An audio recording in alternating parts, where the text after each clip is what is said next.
1 തെസ്സലോനി അതിലെ 1-ാം അധ്യായം 2-3 വാക്യങ്ങൾ. 1 Thessalonians chapter 1 verse 2 2-3 വാക്യങ്ങൾ.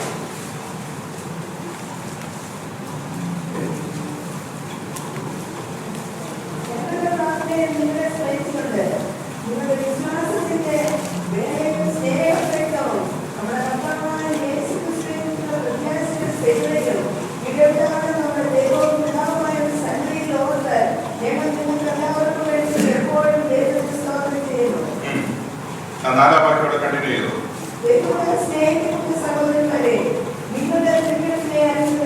മതി, ഒരുപാട് പ്രാർത്ഥിക്കാം.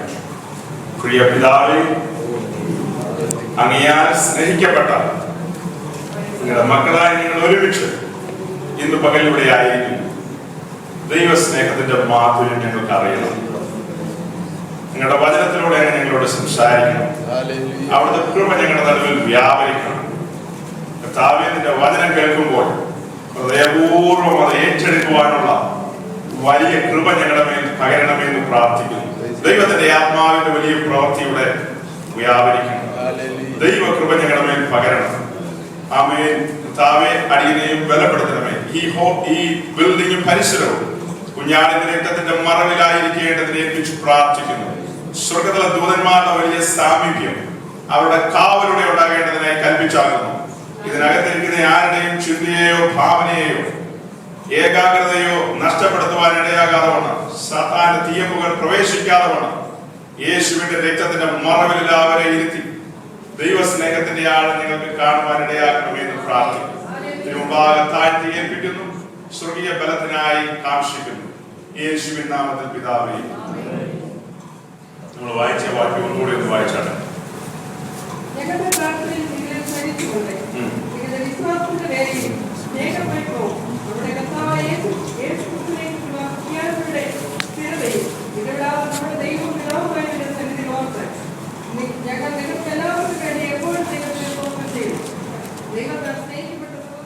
ദൈവത്താൽ സ്നേഹിക്കപ്പെട്ട സഹോദരീ സഹോദരന്മാരെ അറിയുന്നുണ്ടോ? നിങ്ങളുടെ തെരഞ്ഞെടുപ്പിനെ അറിയുന്നുവല്ലോ. നമ്മൾ അറിയുന്നുണ്ടോ നമ്മുടെ തെരഞ്ഞെടുപ്പ് എന്താണ്? എന്നിട്ട് മതി. ദൈവത്താൽ സ്നേഹിക്കപ്പെട്ട സഹോദരന്മാരെ നിങ്ങളുടെ തെരഞ്ഞെടുപ്പിനെ അറിയുന്നുവല്ലോ. 2 കാര്യം അവിടെ വായിച്ചു. നാം ദൈവത്താൽ സ്നേഹിക്കപ്പെടുന്ന ജനമാണ്. ദൈവത്തിന്റെ ലാളന അനുഭവിക്കുന്ന ജനമാണ്. നമുക്കൊരു പിതാവുണ്ട്. നിങ്ങൾക്ക് എത്ര പേർക്ക് തന്റെ ഇടം ഉണ്ടെന്ന് എനിക്ക് അറിയില്ല. ഞാൻ ആ തന്റെ ഇടത്തിൽ എവിടെ നിൽക്കുന്നത്? എനിക്കൊരു സ്വർഗീയ പിതാവുണ്ട്. അതിന്റെ നോട്ടത്തിലും സംസാരത്തിലും ഭാവത്തിലും നടപ്പിലും ഈവാൻറ്റേക്കിലെല്ലാം അത് പ്രതിഫലിക്കണം. അത് നിർബന്ധമാണ്. ഞാൻ ദൈവത്താൽ സ്നേഹിക്കപ്പെടുന്നു. ഞാനൊരു അല്പം സ്ലോയിൽ അങ്ങ് പോവാ. സ്പീഡിൽ പറഞ്ഞു കഴിഞ്ഞാൽ കുഴപ്പമുണ്ടാവും. സ്ലോവിൽ പറയുന്നത് എന്താണെന്ന് ചോദിച്ചാൽ, നിങ്ങളുടെ ഹൃദയത്തിൽ ഈ വാക്കുകൾ അങ്ങ് പെനിട്രേറ്റ് ചെയ്ത് കയറി വരണം. തിരിച്ചറിവില്ലാത്ത ഒരു കൂട്ടം ജനമാണെന്ന് വിശ്വാസികൾ എന്ന നിലയിൽ അവർ തിരിച്ചറിയുന്നില്ല തങ്ങൾ ആരാണെന്ന്. അവരാരാണെന്ന് അവരെ തിരിച്ചറിയാതെ വണ്ണം കണ്ണ് കെട്ടിയിരിക്കുന്നു സദാൻ. അവരാരാണെന്ന് അവർ തിരിച്ചറിഞ്ഞു കഴിഞ്ഞാൽ സാത്താന്യ ലോകത്തിന് പിന്നെ പിടിച്ചു നിൽപ്പില്ല. അതുകൊണ്ട് എക്കാലവും അവർ ഇഴഞ്ഞിഴഞ്ഞു പോകുമാറ് അവർ അസ്വസ്ഥതയിൽ നിൽക്കുവാൻ സാത്താൻ ആഗ്രഹിക്കുന്നു. നിങ്ങളുടെ തെരഞ്ഞെടുപ്പിനെ അറിയുന്നുവല്ലോ എന്നടുത്തത് പറഞ്ഞു. അത് അറിഞ്ഞില്ലെങ്കിൽ പോയില്ലേ? അതുകൊണ്ടല്ലേ പത്രോസ് പറയുന്നത് 2 പത്രോസ് 1:10 വായിച്ചു. 2 പത്രോസ് 1:10. 2 Peter chapter 1 verse 10.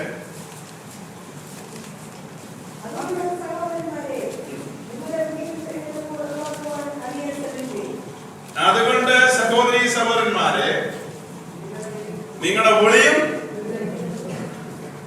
അധികം ഉറപ്പാക്കണം. അതിന് ഉതകുന്ന രീതിയിലാണോ നാം നമ്മുടെ ആത്മീക ജീവിതം പടുത്തുയർത്തി മുന്നോട്ട് കൊണ്ടുപോകുന്നത്? നമ്മുടെ വിളിയും തെരഞ്ഞെടുപ്പും, അവൻ എന്തിനെന്നെ വിളിച്ചു, അവൻ എന്തിനെന്നെ തെരഞ്ഞെടുത്തു, അത് നമ്മിൽ എത്ര പേര് അതിന് ആഴത്തിൽ ചിന്തിക്കുന്നു? ആ കാര്യം ഗ്രഹിക്കേണ്ടതുപോലെ ഗ്രഹിച്ചില്ലെങ്കിൽ വലിയ നഷ്ടക്കച്ചവടത്തിലേക്ക് നാം നീങ്ങേണ്ടി വരും.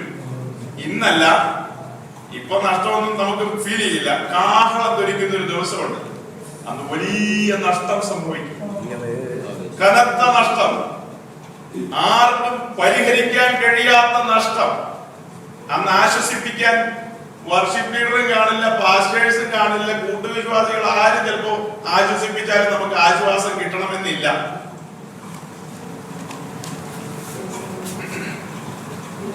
നമ്മുടെ വിളിയും തെരഞ്ഞെടുപ്പും തിരിച്ചറിയണം. അതുകൊണ്ട് ഒരു വാക്യോടെ വായിക്കാം, അതിനോട് ചേർത്ത് മാത്യു 22:29, മത്തായിയുടെ സുവിശേഷം 22-ാം അധ്യായത്തിന്റെ 29-ാം വാക്യം. മത്തായി 22:29, മാത്യു 22:29, മത്തായിയുടെ സുവിശേഷം 22:29.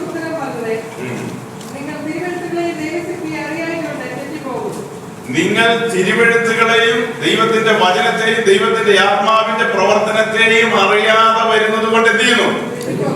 തെറ്റിപ്പോകുന്നു. ഇതാരോടാ പറഞ്ഞത്?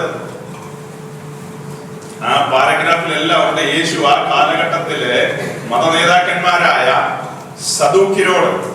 സദൂക്യരോട് പറയുകയാണ്, തിരുവെഴുത്ത് അറിഞ്ഞില്ലെങ്കിൽ, വചനം അറിഞ്ഞില്ലെങ്കിൽ തെറ്റിപ്പോകും സഹോദര. ദൈവത്തിന്റെ പരിശുദ്ധാത്മാവിന്റെ പ്രവർത്തനം അറിഞ്ഞില്ലെങ്കിൽ തെറ്റിപ്പോകും. സദൂക്യൻ എന്ന് പറയുന്നത് അത്ര മോശക്കാരൊന്നുമല്ല. സദൂക്യ പക്ഷം, പരീശന്മാരുടെ പക്ഷം, എരിവുകാര്, ശാസ്ത്രികൾ ഇങ്ങനെ കിടക്കുന്നു. ആ കാലഘട്ടത്തിലെ നിര, ദൈവത്താൽ തിരഞ്ഞെടുക്കപ്പെട്ട ജനമായ ഇസ്രായേലിന്റെ നടുവിലുള്ള മത നേതൃത്വമാണ് ഈ പറയപ്പെട്ട പേരുകളുടെ ഉടമകൾ. അതിൽ സദൂക്യരുടെ പ്രത്യേകത എന്ന് പറയുന്നത്, സദൂക്യരുടെ പക്ഷത്ത് നിന്നാണ് ഏറിയ പങ്കും മഹാപുരോഹിതന്മാർ വന്നിരിക്കുന്നത്. മഹാപുരോഹിതന്മാർ ഏറിയ പങ്കും വന്നിരിക്കുന്നത് സദൂക്യ പക്ഷത്ത് നിന്നാണ്. ആ പാരഗ്രാഫിൽ തന്നെയുണ്ട് അവരുടെ ഒരു ക്വാളിറ്റി. അവരുടെ ക്വാളിറ്റി എന്താണെന്നറിയാമോ? അവർ പുനരുത്ഥാനത്തിൽ വിശ്വസിക്കുന്നില്ല. പുനരുത്ഥാനത്തിൽ വിശ്വസിക്കുന്നില്ലാത്ത അവരാണ് പുരോഹിത ശുശ്രൂഷ ചെയ്യുന്നത്. 50-ാം സങ്കീർത്തനം വായിക്കുമ്പോൾ 50-ാം സങ്കീർത്തനത്തിൽ പഴയ നിയമ ഭക്തന്മാരെ കുറിച്ചുള്ള ഒരു പ്രവചനവാക്യമുണ്ട്. യാഗം കഴിച്ച് നിയമം ചെയ്ത എന്റെ വിശുദ്ധന്മാരെ എന്റെ അടുക്കൽ കൂട്ടുവിനെന്ന്. അത് പുനരുത്ഥാനം ഇല്ലെന്ന് അവർ വിശ്വസിക്കുകയാണെങ്കിൽ അവർ ആ സങ്കീർത്തന ഭാഗത്തെ അവർ എങ്ങനെ വ്യാഖ്യാനിക്കും? അവരുടെ കാലം പോലെ തന്നെ ഒരു കാലമായി ഇതും, അല്ലെങ്കിൽ ഏലിയുടെ കാലം പോലെ ഒരു കാലമാണിത്. വചനം ദുർലഭമാണ്. വചനം പ്രസംഗിക്കുന്നുണ്ട് എല്ലായിടത്തും, പക്ഷെ വചനം അതിന്റെ തെളിമയിൽ പ്രസംഗിക്കപ്പെടുന്നില്ല. വചനം ജനത്തിന് ഗ്രഹിക്കേണ്ട വിധത്തിൽ വ്യാഖ്യാനിച്ചു വരുന്നില്ല. തല തിരിഞ്ഞ് വ്യാഖ്യാനിക്കുന്നു. എല്ലാ കാര്യങ്ങളും തല തിരിഞ്ഞ് ഉൾട്ടായാണ്. നേരെ ജസ്റ്റ് ഓഫ് ദൈവം എന്ത് പ്ലാനിൽ പരിശുദ്ധാത്മാവിൽ എഴുതിയോ അതിന് നേരെ ഓപ്പോസിറ്റ് ആണ് ഈ കാലഘട്ടത്തിലെ വ്യാഖ്യാനങ്ങൾ പോകുന്നത്. അതുകൊണ്ട് ഈ വാക്യം ഞാൻ നിങ്ങളുടെ മുമ്പാകെ ഒന്നുകൂടെ റൈസ് ചെയ്യാണ്. പ്രിയരെ, നിങ്ങൾ എന്നുള്ളതിന് പകരം ഞാൻ എന്നെ കൂടെ ചേർത്ത് പറയാണ്, നമ്മൾ തിരുവെഴുത്തറിയേണ്ടതുപോലെ അറിഞ്ഞില്ലെങ്കിൽ തെറ്റി പോകുമെന്ന് പറഞ്ഞില്ല, പോകാൻ സാധ്യതയുണ്ട്. നമ്മളാരും തെറ്റിപ്പോയതൊന്നും അല്ലല്ലോ, തെറ്റിപ്പോകാനുള്ള സാധ്യതയുണ്ട്. അതുകൊണ്ട് നിങ്ങളിവിടെ ഉപവാസത്തോടെ കൂടിയിരിക്കുന്നു. ഈ ഉപവാസത്തോടെ ദൈവവചനം കേൾക്കാൻ കൂടിയിരിക്കുമ്പോൾ പ്രിയരായ നിങ്ങളോട് ദൈവത്താൽ സ്നേഹിക്കപ്പെട്ട തന്റെ കണ്ണിലെ കൃഷ്ണമണി പോലെ താൻ സൂക്ഷിക്കുന്ന തന്റെ സ്വന്തം ജനത്തോട് കൃത്യമായി തെറ്റിപ്പോകാതെ വണ്ണം ദൈവത്തിന്റെ വചനം പൗലോസ് പറയുന്ന പോലെ അല്പം പോലും മറയില്ലാതെ കൃത്യതയോടെ നിങ്ങളോട് പറയാതെ ഞാൻ പോയാൽ എങ്ങനെ ഇരിക്കും? നല്ലവനും വിശ്വസ്തനുമായ ദാസനെ എന്നൊരു വിളി എന്റെ നേരെ വരുമോ? ഒരിക്കലും വരത്തില്ല. അപ്പോസ്തല പ്രവൃത്തി 20:28 വായിച്ച ഈ വിഷയത്തോടുള്ള ബന്ധത്തിൽ അല്ലെങ്കിലും ആ കാര്യം ഒന്ന് സ്ഥാപിക്കാൻ വേണ്ടി ഞാൻ ഒരു വാക്യം വായിക്കുന്നതാണ്. അപ്പോസ്തല പ്രവൃത്തി 20-ാം അധ്യായത്തിന്റെ 28-ാം വാക്യം.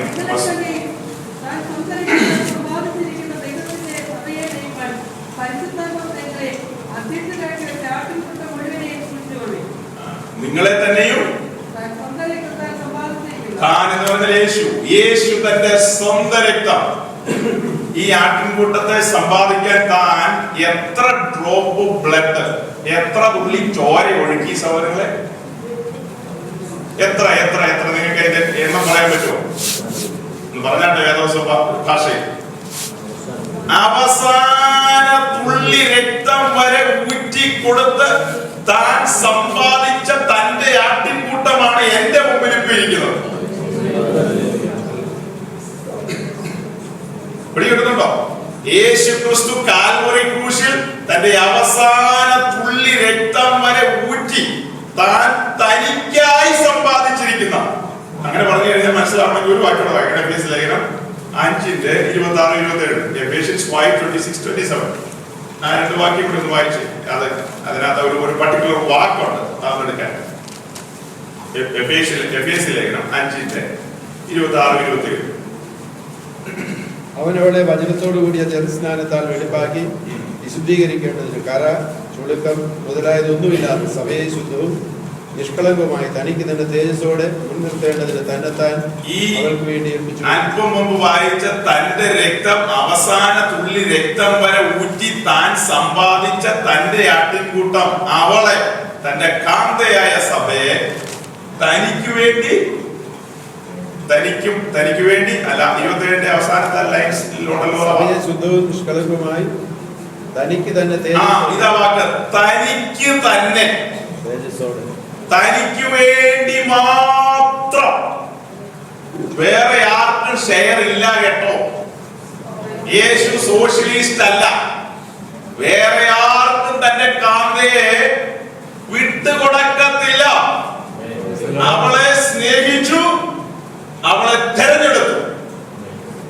അവൻ അവളെ സ്നേഹിച്ചു. എപ്പോൾ? നാം ഇനി തെസ്സലോനിക്ക ലേഖനത്തിൽ വായിച്ചു, ദൈവത്താൽ സ്നേഹിക്കപ്പെട്ടെന്ന് പറഞ്ഞാൽ എപ്പോ സ്നേഹിച്ചു, എന്ന് ദൈവം സ്നേഹിച്ചു, എങ്ങനെ സ്നേഹിച്ചു, അതും കൂടെ അറിയട്ടെ. റോമാലേഖനം 5-ാം അധ്യായത്തിന്റെ 8-ാം വാക്യം വായിച്ച റോമൻസ് 5:8.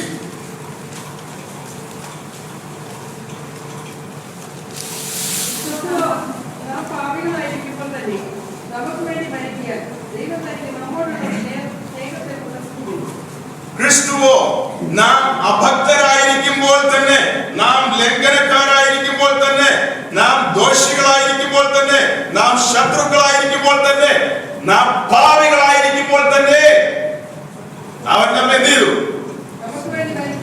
അവൻ നമുക്ക് വേണ്ടി മരിക്കുകയാൽ. അപ്പോ അവന്റെ സ്നേഹം നമ്മോട് പ്രദർശിപ്പിച്ചത് നാം ഭക്തന്മാരായി വന്ന് ഉപവസിച്ച് പ്രാർത്ഥിച്ചതുകൊണ്ടാണോ? അല്ലെങ്കിൽ അങ്ങനെ പ്രാർത്ഥനാനിരതരായിരുന്നപ്പോഴാണോ അവൻ നമ്മെ സ്നേഹിച്ചത്? നാം ദൈവത്തോട് ശത്രുത്വത്തിലായിരുന്നെന്ന് ഈ പുസ്തകം പഠിപ്പിക്കുന്നു. നമുക്ക് ദൈവിക കാര്യപരിപാടികൾ ഗ്രഹിക്കാൻ കഴിയാതിരുന്നൊരു പഴയ കാലമുണ്ട്. ആ പഴയ കാലത്ത് അവൻ നമ്മെ സ്നേഹിച്ചു. ഭൂമിയിലായിരിക്കും അവനെ സ്നേഹിക്കാറുള്ളൂ. നമ്മിൽ എത്ര പേർ നമ്മുടെ ശത്രുക്കളെ സ്നേഹിക്കുന്നു? നമുക്ക് എന്തെങ്കിലും റിട്ടേൺസ്, എന്തെങ്കിലും ഗുണകരമായി, പ്രത്യേക ഗുണമൊന്നുമില്ലെങ്കിലും ഒന്ന് ചിരിച്ചെങ്കിലും കാണിക്കുന്നവനല്ലേ നമുക്ക് സ്നേഹിക്കാൻ പറ്റുള്ളൂ. അങ്ങനെയല്ലേ നമ്മുടെ മെത്തേഡ്. ഞാൻ പറയുന്നത് മനസ്സിലാവുന്നുണ്ടോ? ചായയോ കാപ്പിയോ വേറെ എന്തെങ്കിലും ഒന്ന് കിട്ടണ്ട, ഈ ഒരു ചിരിയെങ്കിലും, ഒരു പൊളിനോസ് പുഞ്ചിരിയെങ്കിലും കാണുമ്പോ കൈയൊന്നും തരണ്ട, അത്രയൊന്നും പോണ്ട, ജസ്റ്റ് ഒന്ന് ചിരിച്ചെങ്കിലും കാണിച്ചാലേ നമുക്ക് തിരിച്ച് സ്നേഹിക്കാൻ കഴിയത്തുള്ളൂ. ഏതായാലും ഇവിടെ വായിച്ചെത്തുന്ന നാം ദൈവത്തോട് ശത്രുത്വം, ഒത്തിരി വാക്യങ്ങളോട് എല്ലാം എടുക്കാൻ പറ്റാത്ത എല്ലാം കൂടെ ഒരുമിച്ച് പറഞ്ഞത്. നാം ദൈവത്തോട് ശത്രുത്വത്തിലായിരുന്നപ്പോൾ അവൻ നമ്മെ സ്നേഹിച്ചു. ആ സ്നേഹത്തിന്റെ ആഴമാണ് ഈ ബ്രദർ പാടിയത്. നിങ്ങളിൽ എത്ര പേർക്ക് മനസ്സിലായി എന്നാണ് ഞാൻ ആരംഭത്തിൽ ചോദിച്ചത്. ആ സ്നേഹത്തിന്റെ ആഴം തിരിച്ചറിഞ്ഞാൽ, ആ സ്നേഹിച്ച് എന്നെ വീണ്ടെടുത്ത അവന്റെ ഇഷ്ടം ഓരോ ദിവസവും ഞാൻ ആരാഞ്ഞറിയും. എനിക്ക് നല്ല ബോധ്യമുണ്ട് ഇവിടെ നിൽക്കുമ്പോൾ. ആ ഇഷ്ടം ആരാഞ്ഞല്ല ഓരോ ദിവസവും നാം ഇവിടെ ഇരിക്കുന്ന എല്ലാവരും പോകുന്നത്. നല്ല ബോധ്യത്തിൽ ഞാനൊരു സ്റ്റേറ്റ്മെന്റ് അങ്ങ് പ്രഖ്യാപിക്കുകയാണെങ്കിൽ ഡിക്ലെയർ ചെയ്യാണ്. ആ വീണ്ടെടുത്തവന്റെ തിരുഹിതം അറിഞ്ഞ് അന്വേഷിച്ചല്ല നാം ഓരോ ദിവസവും സഞ്ചരിക്കുന്നത്. എതിർപ്പ് വല്ലതും ഉണ്ടോ? എതിർപ്പുള്ളവരുടെ കൈ വയ്ക്കോ? ഉണ്ടെങ്കിൽ ധൈര്യമായി കൈ വയ്ക്കോ? തുറന്ന സ്വർഗത്തിൽ നിന്ന് നമ്മുടെ പിതാവ് കാണുന്നു.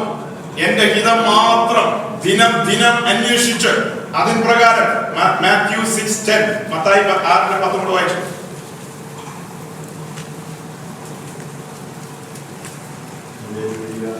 മത്തായി 6:10.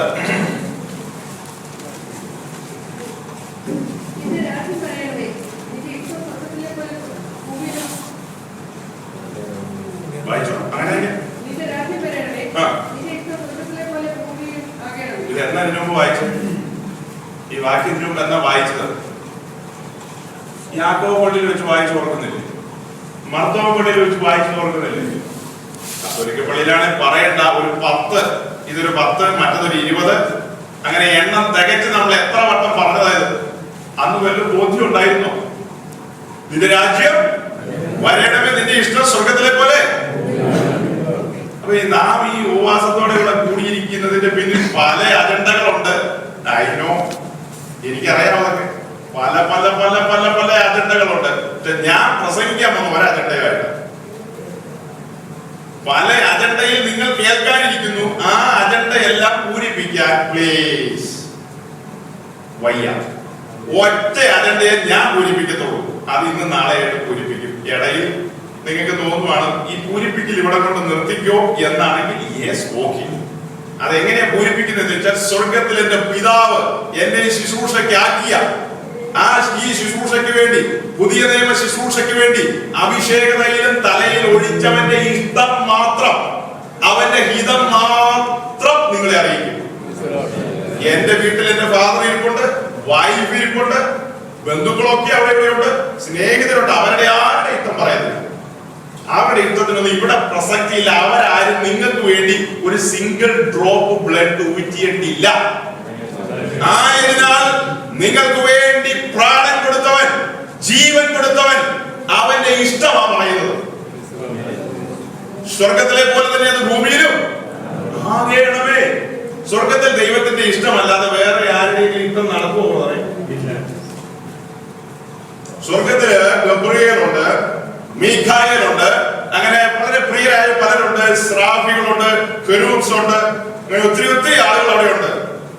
ഈ പറയപ്പെട്ട ആളുകൾ ആരെങ്കിലും ദൈവത്തിന്റെ ഇഷ്ടത്തിൽ നിന്ന് 1 ഇഞ്ച് അങ്ങോട്ടോ ഇങ്ങോട്ടോ ചലിക്കുമോ? സ്വർഗത്തിൽ ദൈവം പറയും, ആരുടെ? ഗബ്രിയേൽ ഇന്ന സ്ഥലത്ത് ആ മറിയ എന്ന് പറയുന്ന ആ പെൺകുട്ടിയുടെ അടുത്ത് ദൂത് കൊടുക്കൂ. അതിനു മുമ്പ് പറയാണ്, ആ എലിസബത്തിന് ഒരു ദൂത് കൊണ്ട് ഒരു സന്ദേശം പാസ് ചെയ്യൂ. എലിസബത്തിന് കൊടുത്തിട്ട് വിളി തിരിച്ചു വരിക. തിരിച്ചു വന്നപ്പോ പറയാണ്, മറിയയ്ക്ക് കൊണ്ടുപോയി കൊടുക്ക്. ഞാൻ പോയി മടുത്തു, ഒരു 2 ആഴ്ച കഴിഞ്ഞിട്ട് പോവാം, ഇപ്പൊ വന്നല്ലേ ഉള്ളൂ, മറിയയ്ക്ക് പിന്നെ കൊടുക്കാം. എന്താ ഗബ്രിയേൽ പറയോ?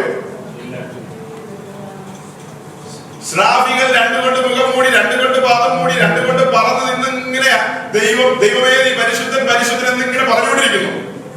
പെട്ടെന്ന് ശ്രാവികളെല്ലാം പറയുന്നത്, എത്ര കാലമായി പറഞ്ഞു തുടങ്ങിയിട്ട്? ഒരു 2 ആഴ്ചത്തേക്ക് ഞങ്ങൾ ഇത് തൽക്കാലത്തേക്ക് നിർത്തുന്നു. ദൈവത്തോട് കോപം ഉണ്ടായിട്ടൊന്നുമല്ല, ഒരു 2 ആഴ്ചത്തേക്ക് തൊണ്ടവേദന അസ്വസ്ഥയോ കാരണം 2 ആഴ്ച കഴിഞ്ഞ് വീണ്ടും തുടങ്ങാം. അങ്ങനെ ശ്രാവികൾ പറയും. സ്വർഗത്തിലെല്ലാം സിസ്റ്റമാറ്റിക്കാ, ഒരു കാര്യം പോലും തെറ്റത്തില്ല, എല്ലാം കൃത്യതയോടെയാണ് പോകുന്നത്. ആട്ടെ, താഴേക്ക് ഇച്ചിരി കൂടെ താഴേക്ക് ഇറങ്ങി ചിന്തിക്കാം.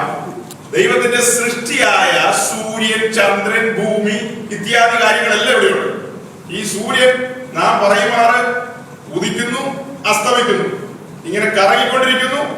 ഈ നക്ഷത്രങ്ങൾ, ഗ്രഹങ്ങൾ കറങ്ങിക്കൊണ്ടിരിക്കുന്നു, ചന്ദ്രൻ കറങ്ങിക്കൊണ്ടിരിക്കുന്നു, ഭൂമി കറങ്ങിക്കൊണ്ടിരിക്കുന്നു. ഇവയെല്ലാം ദൈവത്തോട് പറയാണ്, കോടാനുകോടി വർഷങ്ങളായി ഞങ്ങളായിട്ട് കറക്കുന്നു, പ്ലീസ് ഒരു മര്യാദ, വരെ അലിവില്ലേ, അല്പ ദിവസം ഞങ്ങളൊന്ന് കറക്കാൻ നിർത്തി വിശ്രമിക്കട്ടെ. ഇത് ഈ സൃഷ്ടികൾ വല്ലതും പറയുന്നുണ്ടോ എന്ന് പറഞ്ഞാൽ ദൈവത്തിന്റെ ഹിതത്തിന് അല്പമെങ്കിലും വിരുദ്ധമായി തന്റെ ഏതെങ്കിലും സൃഷ്ടി ചലിക്കുമോ? മൃഗങ്ങൾ പോലും ചലിക്കുമോ? ആത്മാവില്ലാത്ത മൃഗങ്ങൾ പോലും ദൈവത്തിന്റെ ഹിതത്തിന് വിരുദ്ധമായി ചലിക്കത്തില്ല. എന്നാൽ ദൈവം സൃഷ്ടിക്കുകയും ദൈവം ദൂതന്മാരെ സ്നേഹിക്കുന്ന വചനമുണ്ടോ? ഈ പുസ്തകത്തിലെങ്ങുമില്ല. താൻ സ്നേഹിക്കുന്ന തന്റെ സ്വരൂപത്തിലും ഛായയിലും സാദൃശ്യത്തിലും സൃഷ്ടിച്ച തനിക്ക് ഏറ്റവും പ്രിയപ്പെട്ട ആ മനുഷ്യൻ സ്വർഗീയ ഗവൺമെന്റിന്റെ ഹിതത്തിനനുസരിച്ചാണോ അവന്റെ ചലനങ്ങൾ? ആണോ? നമ്മുടെ ഓരോ ദിവസവും നാം ചിന്തിക്കുന്നതും പ്രവർത്തിക്കുന്നതും നടക്കുന്നതുമെല്ലാം ദൈവഹിതത്തിനനുസാരണമായിട്ടാണോ? പാസ്റ്ററേ, ഇത് പറയാനാണോ ഇത്രയും ദൂരം വന്നത്? അല്ലേ? മുഖം കണ്ടപ്പോ മനസ്സിലായി. സഹോദരങ്ങളെ, ഇത് പറയാതെ ഒക്കത്തില്ല. കാരണം നമ്മുടെ പുലിയും തെരഞ്ഞെടുപ്പും ഉന്നത വിളി ലഭിച്ചവരാണ്. അത് പുസ്തകം പറയുന്നത് സ്വർഗീയ വിളി. സ്വർഗീയ വിളി എന്ന് പറഞ്ഞാൽ സ്വർഗത്തിൽ ഇരിക്കുന്നവൻ അവൻ നമ്മെ വിളിച്ചു. അത് ഉന്നത വിളിയാണ്. വേറൊരു വാക്കിൽ പറഞ്ഞാൽ രാജകീയ വിളിയാണ്. Royal calling. ആ റോയൽ കോളിംഗ് ലഭിച്ച നാം ആ ഹിതം അറിഞ്ഞില്ലെങ്കിൽ വൻ പരാജയം സംഭവിക്കും. പിതാവിന്റെ ഹിതം എന്നറിയണ്ടേ? ഉറങ്ങരുത്. പിതാവിന്റെ ഹിതം എഫേസ്യ ലേഖനം 1:10 വായിച്ചു. ആ ഹിതം ഒന്ന് ജസ്റ്റ് മനസ്സിലാക്കാൻ. എഫേഷ്യൻസ് 1:10.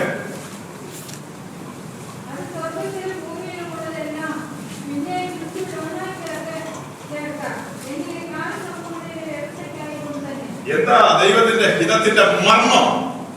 ദൈവത്തിന്റെ ഹൃദയത്തിലെ മറഞ്ഞിരുന്ന മർമ്മം അത് മറഞ്ഞിരിക്കുകയായിരുന്നു. കാലങ്ങളായി അത് മറഞ്ഞിരിക്കുകയായിരുന്നു. ആ മർമ്മം അറിയാൻ ഗോത്രപിതാക്കന്മാർ, രാജാക്കന്മാർ, പ്രവാചകന്മാർ, ദൂതന്മാരെല്ലാം പരിശ്രമിച്ചു. അവരെല്ലാം കുനിഞ്ഞു നോക്കി. ആർക്കും ആ ഹിതത്തിന്റെ മർമ്മം വെളിപ്പെട്ടില്ല. എന്നാൽ അന്ത്യകാലത്ത് പുത്രൻ മുഖാന്തരം ആ മർമ്മം തന്റെ ആത്മാവിനാൽ വിശുദ്ധ അപ്പോസ്തലന്മാർക്ക് വെളിപ്പെടുത്തി.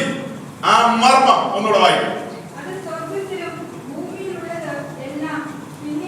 പിന്നെയും എന്നൊരു പദം വന്നാണ് എന്ന് പറഞ്ഞാൽ അതിന്റെ അർത്ഥം എന്താ? ഇത് മുമ്പ് എപ്പോഴോ ഏതോ ഒരു കാലത്തിലെല്ലാം ഒന്നായിരുന്നു. പിന്നത്തേതിൽ അത് വിഘടിച്ചു പോയി, അകന്നു പോയതാണ്. ഈ അകന്നു പോയതിനെ ഒന്നാക്കി ചേർക്കണം. ആ ഒന്നാക്കി ചേർക്കുക.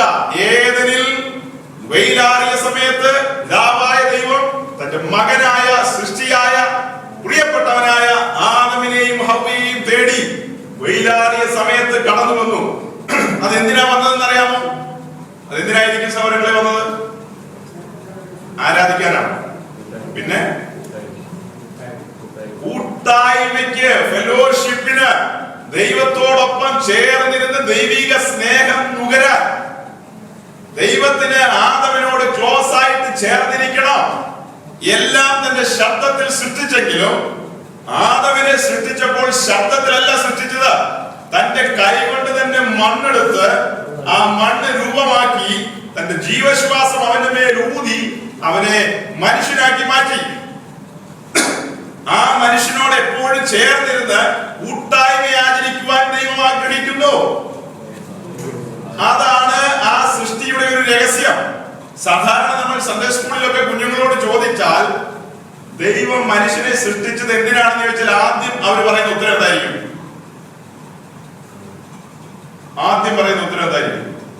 ആരാധിക്കാനാന്ന് പറയും. സഹോദരങ്ങളെ, ഇതൊരു നെഗറ്റീവായിട്ട് നിങ്ങൾക്ക് തോന്നാം, പക്ഷെ നിങ്ങൾ വചനം പഠിക്കണം. ദൈവം മനുഷ്യനെ സൃഷ്ടിച്ചത് ആരാധിക്കുവാനല്ല. ആരോ ഒരാളുടെ സ്വന്തം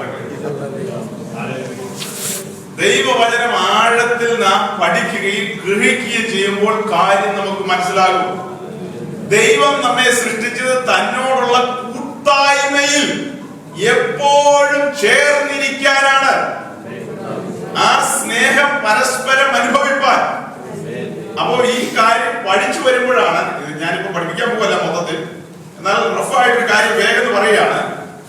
അതിനൊന്നും യോഗ്യതയില്ലാതെ കൊണ്ട് നാം വീണുപോയി കിടന്ന് നമ്മെ അവൻ സ്നേഹിച്ചു വീണ്ടും പിന്നെയും ഒന്നാക്കി ചേർത്ത കൃപ ഓർക്കുമ്പോൾ ആരാധിച്ചു പോകും. അവിടെ ആരാധനയുണ്ട്. ദൈവത്തിന്റെ നിത്യമായ പ്ലാനിന്റെ ചുരുളി ദിവസങ്ങളിൽ അഴിയുന്നില്ല. അത് അഴിക്കാനോ അതിന്റെ ആഴം തേടാനോ ഞങ്ങൾ ശുശ്രൂഷകർ മെനക്കെടുന്നില്ല. ഞങ്ങളിങ്ങനെ വഴിനീളം നടന്ന് പ്രസംഗിക്കുകയല്ലേ, എല്ലാവരെയും രസിപ്പിച്ച് ഇക്കിളിപ്പെടുത്തി. പിന്നെ ഞങ്ങൾക്ക് സന്തോഷം തുകരുമാറാൻ പോകുമ്പോൾ വെളുത്ത കവറും കിട്ടും. അതിന് 2 ഗ്ലോറിയും പറഞ്ഞ് ഞങ്ങൾ അങ്ങ് പോകും. ദൈവത്തിന്റെ ഹിതത്തിന്റെ മർമ്മം അത് സ്വർഗത്തിലും ഭൂമിയിലും ഉള്ളതെല്ലാം പിന്നെയും ഒന്നാക്കി ചേർക്കണം.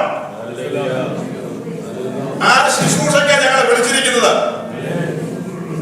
അതിന്ന് ചെയ്യുന്നില്ലാരും. അത് ജനത്തോട് പറഞ്ഞു കൊടുക്കണം. ദൈവം ആദമിനോട് വെരി ക്ലോസ് ആയിട്ടിരുന്നു. പക്ഷെ ദൈവത്തിന്റെ ഹിതത്തിന്റെ ആഴം അവൻ തെറ്റിച്ചപ്പോൾ, അവൻ ലംഘിച്ചപ്പോൾ പടിയടച്ച് പുറത്താക്കി. ഉന്നതമായ ഒരു കൂട്ടായ്മ അവന് നഷ്ടപ്പെട്ടു. അവൻ അഴലുന്നവനായി. അവന്റെ മകൻ കായീൻ ദൈവത്തിൽ നിന്ന് ഓടിപ്പോയവനായി. അവൻ ദൈവത്തിൽ നിന്ന് എന്ത് ചെയ്തു? ദൂരെ ഓടിപ്പോയവനായി. അവന്റെ പിൻതലമുറ ഈ ഭൂമിയിൽ അഴലുന്നവരുടെ ഗണത്തിൽപ്പെട്ടു. അത് ആ ജീനിയോളജി, ആ പാരമ്പര്യം ഇങ്ങനെ പഠിച്ചു വന്നാൽ, കായിന്റെ വംശാവലിയും അതിന്റെ മേഖലയൊക്കെ പഠിച്ചു വന്നു കഴിഞ്ഞാൽ ദൈവത്തിൽ നിന്ന് എത്രമാത്രം അകന്നു പോയൊരു ജനവർഗം. ആ അങ്ങനെ അകന്നു നിൽക്കുന്ന ജനവർഗത്തിന്റെ മുൻപിലാണ് നാം വായിച്ച വചനപ്രകാരം ദൈവത്തിന്റെ സ്നേഹം ആഴത്തിൽ വെളിപ്പെട്ടത്. ആ സ്നേഹം നാം അനുഭവിച്ചു. ആ സ്നേഹം അനുഭവിച്ചുകൊണ്ടാണ് നാം ഈ കസേരയിൽ വന്നിപ്പോൾ ഇരിക്കുന്നത്, അല്ലെങ്കിൽ ഇവിടെ വന്ന് ഇരിക്കുന്നത്. ഇങ്ങനെ ഇരിക്കുന്നുണ്ടെങ്കിലും നാം ദൈവത്തിന്റെ ഹിതം ആഴത്തിൽ, സംഭവമൊക്കെ ശരിയാ, നമ്മൾ വന്നെന്നുള്ളത് ശരിയാ, ആഴത്തിൽ അതിന്റെ പൂർണ്ണത അറിയാൻ ഉത്സാഹിക്കുന്നില്ല ഈ ദിവസങ്ങളിൽ.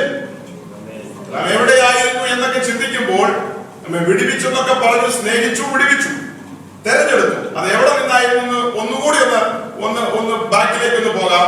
ഗലാത്യ ലേഖനം അതിന്റെ 1-ാം അധ്യായം 2-3 വാക്യങ്ങൾ. ഗലേഷ്യൻസ് 1-2-3. ഗലാത്യ ലേഖനം 1-ാം അധ്യായം 2-3 വാക്യങ്ങൾ. ദൈവത്തിന്റെ വചനം നിങ്ങൾക്ക് ഗ്രഹിക്കുമാർ, പഠിക്കുമാർ, കാര്യങ്ങൾ നിങ്ങളുടെ അകത്തേക്ക് കടക്കാൻ ഞാൻ ബേസ് ഈ രാവിലെ സമയത്ത് അങ്ങ് ഇട്ടുകൊണ്ടാണ് മുന്നോട്ട് പോകാൻ ആഗ്രഹിക്കുന്നത്.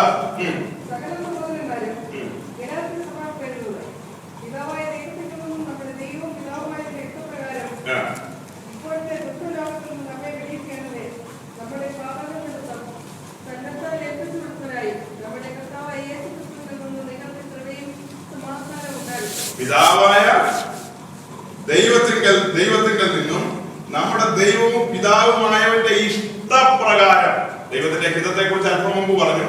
പിതാവായ ദൈവത്തിന്റെ ഇഷ്ടപ്രകാരം ഇപ്പോഴത്തെ ദുഷ്ടലോകത്തിൽ നിന്ന് നമ്മെ വിടുവിക്കേണ്ടതിന്, നമ്മെ എന്ന് പറഞ്ഞാൽ ഇവിടെ ഇരിക്കുന്ന നമ്മെ ഓരോരുത്തരെയും വിടുവിച്ചു. ഇവിടെ എഴുതിയിരിക്കുന്ന ഭാഷയിൽ വിടുവിക്കേണ്ടതിനാണ്. പക്ഷെ നമ്മുടെ കാര്യത്തോട് വരുമ്പോൾ നാം വിടുവിക്കപ്പെട്ട് വന്നിരിക്കുന്നു. വിടുവിക്കേണ്ടതിന് നമ്മുടെ പാപം നിമിത്തം. ഇതെല്ലാം ശാന്തമായി നിന്ന് നാം ചിന്തിക്കണം. നാം അകപ്പെട്ടിരുന്നത് ഇപ്പോഴത്തെ ദുഷ്ടലോകത്തിലായിരുന്നു.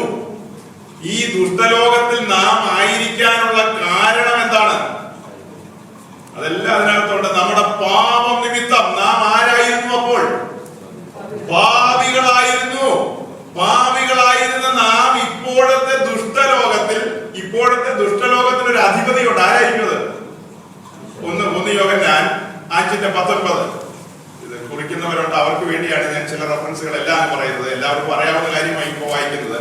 എങ്കിലും അത് എഴുതുന്നവർക്ക് വേണ്ടി ഉപകാരപ്പെടട്ടെ എന്ന് ഓർത്ത് 1 യോഹന്നാൻ 5:19.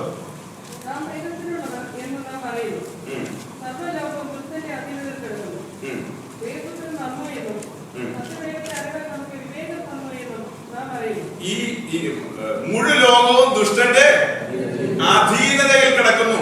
ദുഷ്ടൻ എന്ന് പറഞ്ഞാൽ സാത്താന്റെ അധീനതയിൽ കിടക്കുന്ന ജനത്തെ, അവന്റെ അധീനതയിലുള്ള രാജ്യം,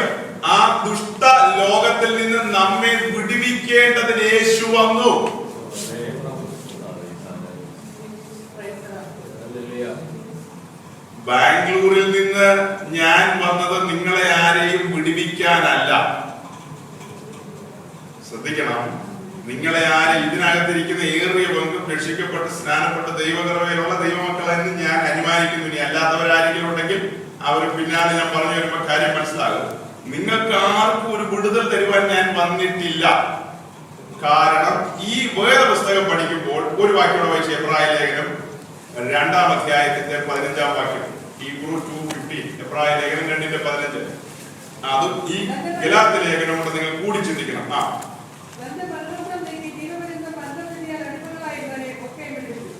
തന്റെ മരണത്താൽ നീക്കി നാം ഈ ദുഷ്ടലോകത്തിൽ എങ്ങനെയായിരുന്നെന്ന് ഇപ്പൊ വായിച്ചത്, ജീവപര്യന്തം മരണഭീതിയിൽ അകപ്പെട്ട് കിടന്നവരായിരുന്നു നാം. ജീവപര്യന്തം മരണഭീതിയിൽ നാം അതിന് അടിമകളായിരുന്ന നമ്മെയൊക്കെ അവൻ എന്ത് ചെയ്തു? അപ്പൊ നിങ്ങളെല്ലാം വിടുതൽ ലഭിച്ചവരാണോ അല്ലയോ? ഗലാത്യ ലേഖനത്തിൽ നിന്ന് ഞാൻ ഒരു വാക്യം നിങ്ങളുടെ മുമ്പിൽ വായിച്ചു. ഇപ്പോഴത്തെ ദുഷ്ടലോകത്തിൽ നിന്ന് സാത്താനാൽ ചങ്ങലയാൽ ബന്ധിക്കപ്പെട്ടവരായിരുന്നു നിങ്ങളെല്ലാം. നാം എല്ലാം സുന്ദരന്മാരായിരുന്നെങ്കിലും കേമന്മാരായിരുന്നെങ്കിലും നമ്മുടെ എല്ലാം കയ്യിൽ എന്തുണ്ടായിരുന്നു? വളകളല്ല, പിന്നെ എന്തുണ്ടായിരുന്നു? ചങ്ങലകൾ കാലുകൊണ്ടായിരുന്നു. പാപത്തിന്റെ ചങ്ങലകൾ, മുതുകിലൊരു നുകം ഉണ്ടായിരുന്നു, അവൻ വെച്ച നുകം. അടിമകളായി കുനിഞ്ഞു നടന്നവരായിരുന്നു നാം. പാപം നിമിത്തം നമുക്ക് ആശ്വാസം ഉണ്ടായിരുന്നില്ല, സമാധാനം ഉണ്ടായിരുന്നില്ല, ദിവ്യമായ സന്തോഷം നമ്മുടെ അകത്തുണ്ടായിരുന്നില്ല. ആ നമ്മെയാണ് അവൻ തന്റെ സ്നേഹ നിമിത്തം വിടുവിച്ചോ ഇല്ലയോ? എനിക്ക് കോൺഫിഡൻസ് ഉണ്ട്.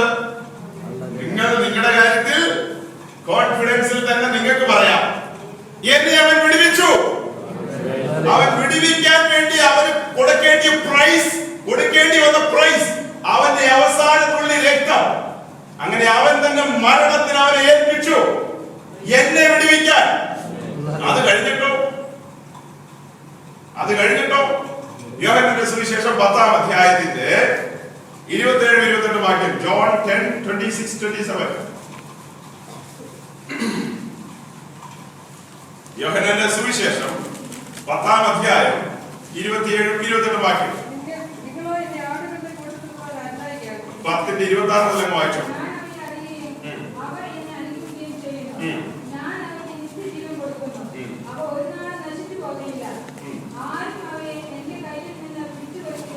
ഒരു നിമിഷം ഈ വായിച്ച് കണ്ടിരിക്കണം. ഒരു കാര്യം ഞാൻ ഇടയ്ക്ക് പറഞ്ഞോട്ടെ. അല്പം മുമ്പ് നമ്മൾ പറഞ്ഞ തന്റെ രക്തത്താൽ താൻ സമ്പാദിച്ച തന്റെ ആട്ടിൻകൂട്ടത്തിന്റെ കാര്യമാണ് പറയുന്നത്. ഇനി ആരെങ്കിലും അറിയാതെ ഈ വാക്യം കേൾക്കുമ്പോ പാതി മയക്കത്തിൽ ഇരിപ്പുണ്ടെങ്കിൽ അവരോട് പറയാണ്, പ്ലീസ് ഉണർന്ന് ഈ വാക്യം ഒന്നുകൂടെ കേൾക്കണം.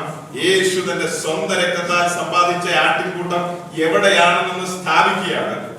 താൻ ഈ ദുഷ്ടലോകത്തിൽ നിന്ന് വില കൊടുത്തു വാങ്ങിയ, സാത്താന് വില കൊടുത്തെന്നല്ല പറഞ്ഞ, ക്രൈസ്റ്റ് പിതാവിന്റെ മുമ്പിൽ അർപ്പിക്കേണ്ടി വന്നു.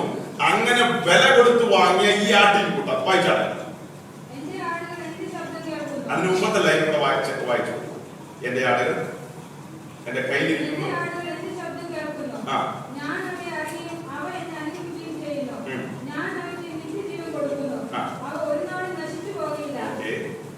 അടുത്തത് ശ്രദ്ധിച്ചോ, ഈ ആടുകൾ ഇപ്പൊ ആരുടെ കയ്യിലായിരിക്കുന്നത്? ദൈവത്തിന്റെ വചന വായിച്ചത്. ഞാൻ സ്വന്തമായി അച്ചടിച്ചുകൊണ്ടുള്ള വേദവസം അല്ല വായിക്കുന്നത്, അതെന്റെ കയ്യിൽ ഇവിടെ ഇരിപ്പുണ്ട്.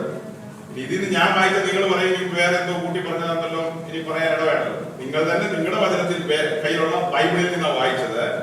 അവ എന്റെ കയ്യിലിരിക്കുന്നു എന്നിട്ട് വായിച്ചോ. ഓക്കെ, അവ എന്റെ പിതാവിന്റെ കരത്തിലിരിക്കുന്നു. ആ പിതാവിന്റെ കരത്തിലിരിക്കുന്ന ആടുകളെ പിടിച്ചു പറിക്കാൻ ആർക്കും, അങ്ങനെ പറിക്കാൻ കഴിവുള്ള, ശക്തിയുള്ള, കൈയുള്ള ഏതെങ്കിലും ഒരുവരുടെ വാ, ഏത് സാത്താനുള്ള വാ, വെല്ലുവിളിയായി. സഹോദരങ്ങൾ, ഈ വചനമൊന്നും അറിയാത്ത കാലത്ത് ഞാൻ ഉപദേശിയായിട്ട് നടന്നതാ വേദോത്സവമായിട്ട്.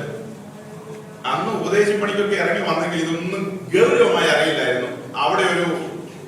ചെറിയ ഒച്ച കേട്ട് കഴിഞ്ഞാൽ ഉടനെ സാത്താനാന്ന് വിചാരിക്കും. ഇവിടെ ചെറിയൊരു പടക്കം പൊട്ടി വിചാരിക്കുന്നു സാത്താനാ വഴിക്ക് വരികയാണ്.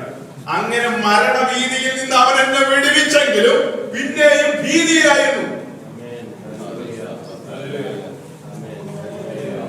ഇന്ന് അശേഷം ഭീതിയില്ല. ഞാൻ ദൈവവചനം പ്രസംഗിക്കുമ്പോ സാത്താൻ വിറയ്ക്കും. ഞാൻ യേശുവിന്റെ മകനാണ്. ഈ ബോധ്യത്തിൽ ഇരിക്കുന്നു. ഞാൻ യേശുവിന്റെ കരത്തിലാണ്. ഞാൻ പിതാവിന്റെ കരത്തിലാണ്. എന്റെ കൂട്ടായ്മ എന്നെ വീണ്ടെടുത്തവനുമായിട്ടാണ്. കൂട്ടായ്മ വിട്ട് പോയാ പോയി, അത് വേറെ സബ്ജക്ട്. അത് ഇതിനിടയ്ക്ക് പ്രസംഗിക്കാൻ പറ്റുമോ? ഇപ്പൊ നമുക്ക് നേരെ പോന്നുള്ള ഈ മെയിൻ ട്രാക്കിൽ നിന്ന് പ്രസംഗിക്കുമ്പോ ഇങ്ങനെയല്ലേ പറയാൻ പറ്റത്തുള്ളൂ. ഞാൻ എന്റെ പിതാവിന്റെ കരത്തിലിരിക്കുന്നു, അവൻ എന്നെ വിടുവിച്ചു. അത് പറയുമ്പോ ഒരു വാക്യോടെ വായിക്കണം. First Peter 3:18. 1 പത്രോസ് 3:18. 1 പത്രോസ് 3:18. അവൻ എന്നെ വിടുവിച്ചു.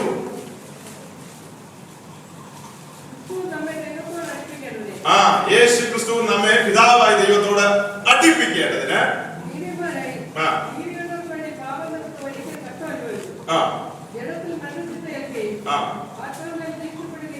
അല്പം മുമ്പ് 2 വാക്യത്തിൽ നാം വായിച്ചു. മരണഭീതിയിലായിരുന്ന സാത്താന്റെ അടിമത്തത്തിലായിരുന്ന നമ്മെ അവൻ വിടുവിച്ചു. ആ സെയിം ടൈമിൽ തന്നെ 5-6 മണിക്കൂർ കഴിഞ്ഞല്ല, സെയിം സെക്കൻഡിൽ തന്നെ ഈ വായിച്ച വാക്യപ്രകാരം അവൻ നമ്മെ ആരോട് അടുപ്പിച്ചു? പിതാവായ ദൈവത്തോട് അടുപ്പിച്ചു. Very close. അത് സ്വർഗത്തിലും ഭൂമിയിലുള്ളതെല്ലാം പിന്നെയും ഒന്നായി ചേർക്ക.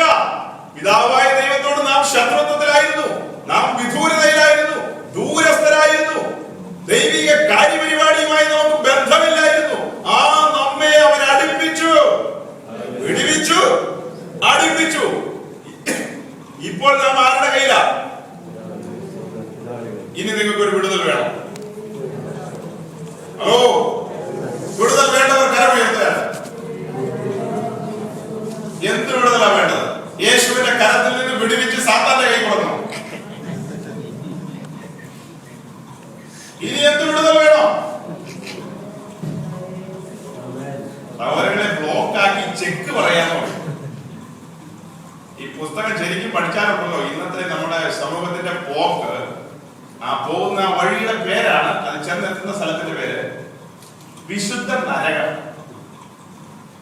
അവിടെ തീരുവല്ല. ഇന്നത്തെ നമ്മുടെ ഈ ചിരിയെല്ലാം മായി. ആരെങ്കിലും ഒരാൾ വന്ന് ഇത് ബുദ്ധി പറഞ്ഞു കൊടുക്കട്ടെ.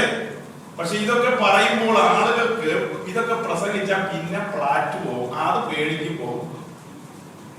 അവൻ ഇതൊന്നും പറയില്ല. വേറെ എന്തെല്ലാം കഥകൾ പറയാനുണ്ട്. അങ്ങനെ കഥകളൊക്കെ 2-3 ദിവസം നിന്ന് പറഞ്ഞ് അവരങ്ങ് പോകും. ഫിലിപ്പ് ബ്രദറിന് എന്നെ അറിയാം. അദ്ദേഹമാണ് കർത്താവിന്റെ ദാസനോട് എന്നെ ക്ഷണിച്ചത്. പാവം മനുഷ്യൻ പേടിച്ചായിരിക്കുന്നത്. ഞാൻ എന്തെങ്കിലും കടുപ്പത്തിൽ പറയും. ഒന്നും പേടിക്കേണ്ട, അങ്ങനെയുള്ളൊരു വാക്ക് പോലും ഞാൻ പറയുന്നില്ല. പക്ഷെ നിങ്ങളോടുള്ള സ്നേഹനിമിത്തം ഇതാണ് സത്യം എന്ന് പറയാതെ ഞാൻ പോയാൽ, ഞാൻ ഫിലിപ്പ് ബ്രദറിന്റെ മുഖം നാളെ കാണണമെന്ന് ആഗ്രഹിച്ചാൽ, എടാ നിനക്ക് ഫിലിപ്പിന്റെ ഫിലിപ്പ് ബ്രദറിന്റെ മുഖം കാണുകയാണോ വേണ്ടത്, അതെയോ എന്റെ കുഞ്ഞുങ്ങളോട് സത്യം പറയുകയാണോ വേണ്ടത്? ദൈവം എന്നോട് ചോദിച്ചെന്ന് പറയും. ഇതാണ് സത്യം. അവൻ നമ്മെ സ്നേഹിച്ച് അവൻ നമ്മെ തെരഞ്ഞെടുത്തു. ഈ ദുഷ്ടലോകത്തിൽ നിന്ന് അവൻ നമ്മെ തെരഞ്ഞെടുത്തു. അത് തന്റെ ഹിതത്തിന്റെ പൂർത്തീകരണത്തിന്. അത് നാം തിരിച്ചറിഞ്ഞില്ലെങ്കിൽ, നിങ്ങൾ ദൈവശക്തി തിരുവെഴുത്തുകളെയും ദൈവശക്തിയെയും അറിഞ്ഞില്ലെങ്കിൽ ചുമ്മാ തെറ്റിപ്പോകും. ഈസി ആയിട്ട് തെറ്റിപ്പോകും. ആരും തെറ്റിക്കാനൊന്നും വരണ്ട. അല്ലാതെ തന്നെ നമ്മൾ എന്ത് ചെയ്യും? നിങ്ങൾ എന്നോട് ചോദിക്കും, പാസ്റ്ററിന് ചില കാര്യങ്ങളൊക്കെ വിടുതൽ വേണ്ടെന്ന് ചോദിക്കുമ്പോഴോ ഞാൻ പറയും എനിക്കൊരു വിടുതലും വേണ്ടെന്ന്. കാരണം എന്താ? സൗരങ്ങൾ ഇന്ന് നാളെ വേണ്ടോ ഈ വിഷയമുള്ളൂ. നാളത്തെ നിങ്ങൾ വിടുതൽ മേടിക്കും, കൊടുക്കും, എന്ത് വേണമെങ്കിലും ചെയ്തോ. ഇന്ന് നാളെ നിങ്ങൾ പ്ലീസ് ഈ വീണ്ടെടുപ്പുകാരന്റെ കരത്തിൽ ഇരിക്കണം. നമ്മുടെ വീണ്ടെടുപ്പുകാരൻ നമുക്ക് വേണ്ടി പ്രാണൻ തന്ന അവന്റെ ആ തുളച്ച കരമുണ്ടല്ലോ, ആ ആണിയിറങ്ങിയ കരം, ആ കരത്തിൽ എപ്പോഴും നാം ഇരിക്കണമെന്ന് അവൻ ആഗ്രഹിക്കുന്നു. എപ്പോഴും ഇരിക്കാൻ നിങ്ങൾക്ക് പ്ലാൻ ഇല്ലെങ്കിലും ദയവായി ഈ സാധുവായ ഞാൻ ഇന്ന് നാളെ ഇവിടെ ഉണ്ട്. എന്നെ ഓർത്ത് നിങ്ങൾ ആ സ്നേഹ കരവലയത്തിൽ ഇരിക്കണം. അവിടെ വിട്ട് ഇറങ്ങിപ്പോകരുത്. ആ കരത്തിൽ നിങ്ങൾ ഇരിക്കുമ്പോൾ കഷ്ടമാകട്ടെ, ദുഃഖമാകട്ടെ, വേദനയാകട്ടെ, ഞെരുക്കമാകട്ടെ, അസ്വസ്ഥതയാകട്ടെ, കാറ്റാകട്ടെ, മഴയാകട്ടെ, വെയിലാകട്ടെ, അവൻ നിങ്ങളെ താഴെ കുടഞ്ഞു കളയും. ഇനി എന്താ വേണ്ടത്? അവസാനിപ്പിക്കാം. ഇനി എന്ത് വേണം? പിന്നെ നാം ആരാണെന്ന് തിരിച്ചറിയണം പ്രിയരെ. ആ നാം ആരാണെന്ന് അറിയാത്തത് കൊണ്ടാണ് നാം ഇങ്ങനെ ഈ മുട്ടിയും തട്ടിയും എന്റെ ദൈവമേ നീ വിളി മുഴുവൻ വിളിക്കുന്നത്. നാം ആരാണ്, നമ്മെ എന്തിൽ നിന്ന് പുറപ്പെടുവിച്ചു എന്ന് തിരിച്ചറിഞ്ഞാൽ, അതിന്റെ ആഴം മനസ്സിലാക്കിയാൽ നമ്മുടെ മുഖം എപ്പോഴും പ്രസന്നമായിരിക്കും. നമ്മുടെ മുഖത്ത് ചിരി ഉണ്ടായിരിക്കും. ചിരി മീൻസ് ഞാൻ ഉദ്ദേശിച്ച ലോകചിരിയല്ല, ആ സന്തോഷത്തിൻ്റെതായ പ്രസന്നത നമ്മുടെ മുഖത്തുണ്ടായിരിക്കും. ആ തിരിച്ചറിവിന്റെ ആഴത്തിലേക്ക് നാം വരുമ്പോൾ അതിനായി കൊലേസ് ലേഖനം 1:12-13 വായിച്ചു. കൊലേഷ്യൻസ് 1:12-13. കൊലേസ് ലേഖനം 1:12-13.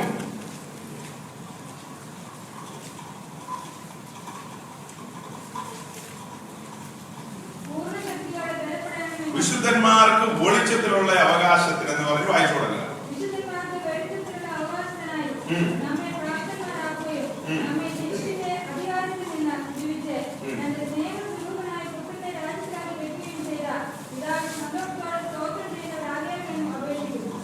ദാവിദാസൻ പൗലോസ് കൊലേസിയിലുള്ള സഭയോട് കാരാഗ്രഹത്തിൽ കിടന്നുകൊണ്ട് ഹൃദയപൂർവ്വം എഴുതുന്ന ഒരു കത്താണ് കൊലേസ് ലേഖനം. കാരാഗ്രഹത്തിൽ ഇരുന്ന് അവരെ ഓർമ്മിപ്പിക്കുകയാണ്, പ്രിയരെ, വിശുദ്ധന്മാർക്ക് വെളിച്ചത്തിലുള്ള അവകാശത്തിനായി നമ്മെ പ്രാപ്തരാക്കുകയും നമ്മെ ഇരുളിന്റെ അധികാരത്തിൽ നിന്ന്, ആ വാക്ക് പിന്നെ കേൾക്കുന്നതാണോ? ഇരുളിന്റെ അധികാരത്തിൽ നിന്ന് അവൻ നമ്മെ വിടുവിച്ചു. ഈസി അല്ല കേട്ടോ, നിങ്ങൾ ചിന്തിക്കുന്ന പോലെ ഈസി അല്ല കാര്യങ്ങൾ. നമ്മൾ ഈസി ആയിട്ട് കയറി ഇവിടെ വന്നിരിക്കുന്നവരൊന്നും അല്ല. നാം ആരെങ്കിലും ഇതൊക്കെ കേട്ടപ്പോ ആദ്യം ഒറ്റയടിക്ക് സമ്മതിച്ചവരാണോ? എന്നാ ശരി, അതൊന്നും ശരിയല്ല, ഞാൻ ഈ സത്യത്തിന് വേണ്ടി വന്നേക്കാം, അങ്ങനെ 5 മിനിറ്റ് കൊണ്ട് വന്നവരാരെങ്കിലും ഉണ്ടോ? എത്രയോ കാലം കർത്താവിന്റെ ദാസന്മാർ നിങ്ങളുടെ പുറകെ നടന്ന് ഇതാണ് സത്യം, അയ്യോ അങ്ങനെ പോകല്ലേ, വഴിതെറ്റല്ലേ, വഴിതെറ്റി ആട്ടിൻകൂട്ടമേ, തൊഴുത്തിലേക്ക് വാ, ആലയിലേക്ക് വാ എന്ന് പറഞ്ഞ് എത്ര വട്ടം പുറകെ വന്നു. നാം ഇതിന്റെ ആഴം ഗ്രഹിക്കണം. നമ്മെ ഇരുളിന്റെ അധികാരത്തിൽ നിന്ന്, ഇരുളിന് എന്തുണ്ടെന്ന് അതിന്റെ അർത്ഥം, ഒരു അധികാരമുണ്ട്, അതിനൊരു അധികാരിയുണ്ട്. ആ അധികാരിയുടെ നിയന്ത്രണത്തിലായിരുന്നു നാം. പറയുമ്പോൾ എഫേസ്യ ലേഖനം 5:8 കൂടെ വായിക്കണം. എഫേഷ്യൻസ് 5:8. എഫേസ്യ ലേഖനം 5:8.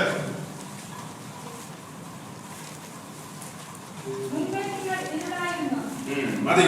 മുമ്പേ നാം ആരായിരുന്നു? മുമ്പേ നമ്മുടെ അകത്ത് ഇരുളുണ്ടായിരുന്നു, വെളിയിൽ എന്തുണ്ടായിരുന്നു? നാം ആയിരുന്ന രാജ്യം മൊത്തം ഇരുട്ടായിരുന്നു നമ്മുടെ അകത്തും. അപ്പൊ അകത്തും പുറത്തും ഇരുട്ട് വെച്ച് ഇരുട്ടിൽ തപ്പി തടഞ്ഞ് നടന്നവരാണ്. അങ്ങനെ ഇരുളിൽ തപ്പി തടഞ്ഞ് നടന്ന സമയത്ത് അല്പം വെളിച്ചത്തിന് വഴി കാണാൻ വേണ്ടി നാം എന്ത് സൂത്രപ്പണികൾ ചെയ്തവരാ? നാം അന്ന് ചന്ദനത്തിരി കത്തിച്ചു നോക്കി, ഇത്തിരി വെട്ടം കിട്ടുമോ? മെഴുകുതിരി കത്തിച്ചു നോക്കി, 2 തുടം എണ്ണ ഒഴിച്ചു നോക്കി, വെളിച്ചം കിട്ടുമോ? ആ വെളിച്ചം ഒന്നും പോകാൻ പര്യാപ്തമായില്ല. മുന്നോട്ട് പോകുന്തോറും ഇരുട്ട് തന്നെ. തൽക്കാലം തോന്നുന്നു ഓക്കെ, ഇതുകൊണ്ടൊക്കെ ഇനി കഴിച്ചു കൂട്ടാറുണ്ട്. പക്ഷേ ഇരുട്ടിന്റെ കാഠിന്യം കൂടുകയായിരുന്നു. അങ്ങനെ നാം എത്ര തവണ തടിച്ചു വീണു, മൂക്കുപൊട്ടി, കാലുപൊട്ടി, അങ്ങനെ പല നിലകളിൽ അഴലുകയും ഉഴലുകയും ചെയ്ത നമ്മെ ആ ഇരുട്ടിന്റെ അധികാരത്തിൽ നിന്ന് സ്നേഹസ്വരൂപനായ പിതാവിന്റെ രാജ്യത്തിൽ പുത്രൻ വിടുവിച്ചാക്കി വെച്ചു. അതുകൊണ്ട് എന്ത് ചെയ്യണം? ആ ലൈനിന്റെ കൊലേസ് ലേഖനം 1:12-13 ലാസ്റ്റ് ലൈൻ മാത്രം, 13 ലാസ്റ്റ് ലൈൻ ആകണം. അത് പൗലോസല്ലേ പറയുന്നത്. അങ്ങനെയാണോ? ചോദ്യമുണ്ട് കേട്ടോ, പ്രസംഗം മാത്രമല്ല, അതിന്റെ ടീച്ചർ ചോദ്യമുണ്ട്. പ്രസംഗിച്ചാൽ ചുമ പോയിട്ടുണ്ടായാലും നിങ്ങൾ ഗ്രഹിക്കുന്നുണ്ടോ എന്നറിയണ്ടേ? ദൈവത്തിന്റെ വചനമാണ് നാം വായിക്കുന്നത്. അങ്ങനെ സ്പീഡിൽ ഓടി നടന്നൊക്കെ ഞാനിപ്പോ പ്രസംഗിച്ചാലും നിങ്ങൾ ചിലപ്പോൾ മാർക്കിടും, അവൻ 50 മാർക്ക് കിടക്കട്ടെ. പക്ഷെ നിങ്ങൾ ആരും ഒന്നും ഗ്രഹിച്ചില്ലെങ്കിലും ഞാനിവിടെ വന്നതും ഈ കർത്താവിന്റെ ദാസൻ ഇതെല്ലാം ഓപ്പറേറ്റ് ചെയ്യുന്നതെല്ലാം വേസ്റ്റ് ആയിപ്പോകും. ആയതുകൊണ്ട് നിങ്ങൾ ഗ്രഹിക്കണം കാര്യങ്ങൾ. എന്താ വായിച്ചത്? ആയതുകൊണ്ട് നാം അവനെ സന്തോഷത്തോടെ ഉമ്മാ സ്തോത്രം ചെയ്താൽ സ്തോത്രം അവിടെ റിസീവ് ചെയ്യില്ല. അത് പിടികിട്ടിയോ? നാം സന്തോഷത്തോടെ സ്തോത്രം ചെയ്യണം. കാരണം ഒരുവൻ സന്തോഷത്തോടെ ക്രൂശുമരം സ്വീകരിച്ചു നമുക്ക് വേണ്ടി. നാം സന്തോഷിക്കേണ്ടതിന് യേശു സന്തോഷത്തോടെ ക്രൂശ് സ്വീകരിച്ചു. യേശു പറയും എനിക്ക് ക്രൂശെ കയറാൻ മനസ്സില്ല എന്ന് പറഞ്ഞാൽ നമ്മുടെ അവസ്ഥ എന്താവും? നിങ്ങളൊന്ന് ഇമാജിൻ ചെയ്ത് അല്പസമയം ഒരു 3-3.5 വർഷം യേശു ഈ ഭൂമിയിൽ വന്ന് പലസ്തീനായിട്ടും അവരോടൊക്കെ പ്രവർത്തിച്ച് രോഗികളെ സൗഖ്യമാക്കി, ഭൂതങ്ങളെ പുറത്താക്കി, യായിറോസിന്റെ മോള്, മറ്റേ മോള്, അങ്ങനെ എല്ലാ മോളുമാരെയും എല്ലാവരുടെയും വിഷയങ്ങളൊക്കെ പരിഹരിച്ചു. 3.5 വർഷം സമാഗതമാകുന്നു.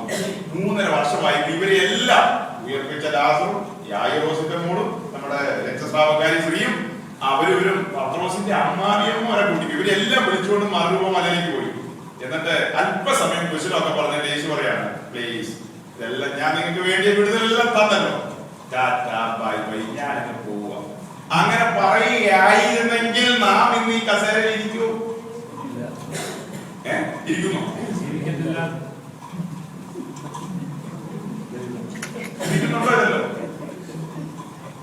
യേശു ആ അപമാനം അലക്ഷ്യമാക്കാതെ അത് മനഃപൂർവമായി ഹൃദയപൂർവം ആ ഗലാത്യ ലേഖനം 1-ന്റെ 2-3 ഒന്നുകൂടെ ഒന്ന് വായിച്ചു. 2-3 മാത്രം. ഗലാത്യ ലേഖനം 1-ാം അധ്യായത്തിന് 2-3 മാത്രം.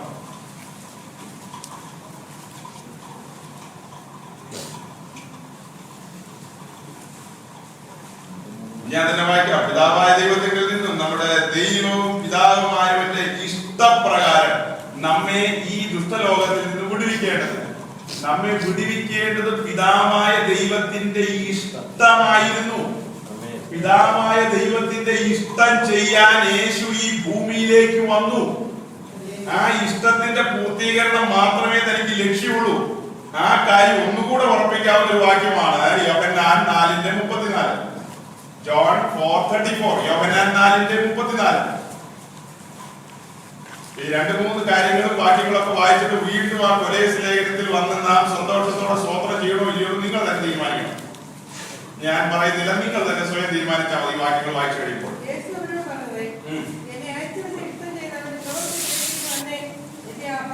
യേശു അവരോട് പറഞ്ഞത് എന്നെ അയച്ചവന്റെ ഇഷ്ടം. തന്റെ ശുശ്രൂഷയുടെ നടുവിൽ ആളുകൾ പല രീതിയിലും പലതും പറഞ്ഞു, അത് ചെയ്യാം, ഇത് ചെയ്യാം, അങ്ങനെയാട്ടെ ഇങ്ങനെയാട്ടെ. അപ്പോഴെല്ലാം യേശു അവരോട് പറഞ്ഞെന്താ? എന്നെ അയച്ചവന്റെ. ഈ വാക്യം ഞങ്ങൾ ഉപദേശന്മാരുടെ മുമ്പിൽ വെല്ലുവിളിയുള്ള വാക്യമാകട്ടോ. ഞങ്ങൾ ശുശ്രൂഷകന്മാരുടെ മുമ്പിൽ, ഞങ്ങളുടെ മുമ്പിൽ മാത്രമല്ല നിങ്ങളുടെ മുമ്പിൽ, ആദ്യം ഞങ്ങളെന്ന് പറഞ്ഞതേ ഉള്ളൂ, രണ്ടാമത് നിങ്ങൾക്കും ഇത് ബാധകമാണ്. അയച്ചവന്റെ, ഈ ശുശ്രൂഷയ്ക്ക് അയച്ചവന്റെ ഇഷ്ടം പൂർത്തിയാക്കുക എന്നുള്ളതാണ് ഞങ്ങളുടെ ലക്ഷ്യം. വീടോ കുടുംബമോ ഭാര്യയോ ആ കാര്യങ്ങളെല്ലാം സെക്കൻഡറി, മറ്റു കാര്യങ്ങളെല്ലാം സെക്കൻഡ്. ഒന്നാമത് പിതാവിന്റെ ഇഷ്ടം. അത് ഞാനൊരു ശുശ്രൂഷകൻ എന്നുള്ള നിലയിൽ ഇവിടെ നിന്ന് പറയാണ്. എന്റെ മുൻഗാമി അല്ലെ എന്നെ ശുശ്രൂഷയ്ക്ക് അയച്ച യേശു താൻ പറയുന്ന സ്റ്റേറ്റ്മെന്റാ വായിച്ചത്. അതുപോലെ വിശ്വാസികളായ നാമും ഡിക്ലെയർ ചെയ്യേണ്ടത് എന്തെന്നാ? എന്റെ പിതാവിന്റെ ഇഷ്ടം എനിക്ക് പൂരിപ്പിക്കണം. എന്റെ ഓരോ ദിവസവും എന്നെ വിളിച്ച് എന്റെ പിതാവിന്റെ ഇഷ്ടം നിവർത്തിക്കണം. ആ താല്പര്യമായിരിക്കണം എല്ലാവരുടെയും ഉള്ളിൽ. ഇവിടെ യേശു പറയുന്നു എന്നെ അയച്ചവന്റെ ഇഷ്ടം ചെയ്യണം, മതി. അത് ഇങ്ങനെ ഇടയിൽ പറഞ്ഞിട്ട് ഒടുവിൽ പറയുകയാണ്. ലൂക്കോസ് 22:42. ലൂക്ക് 22:42. ലൂക്കോസ് 22:42.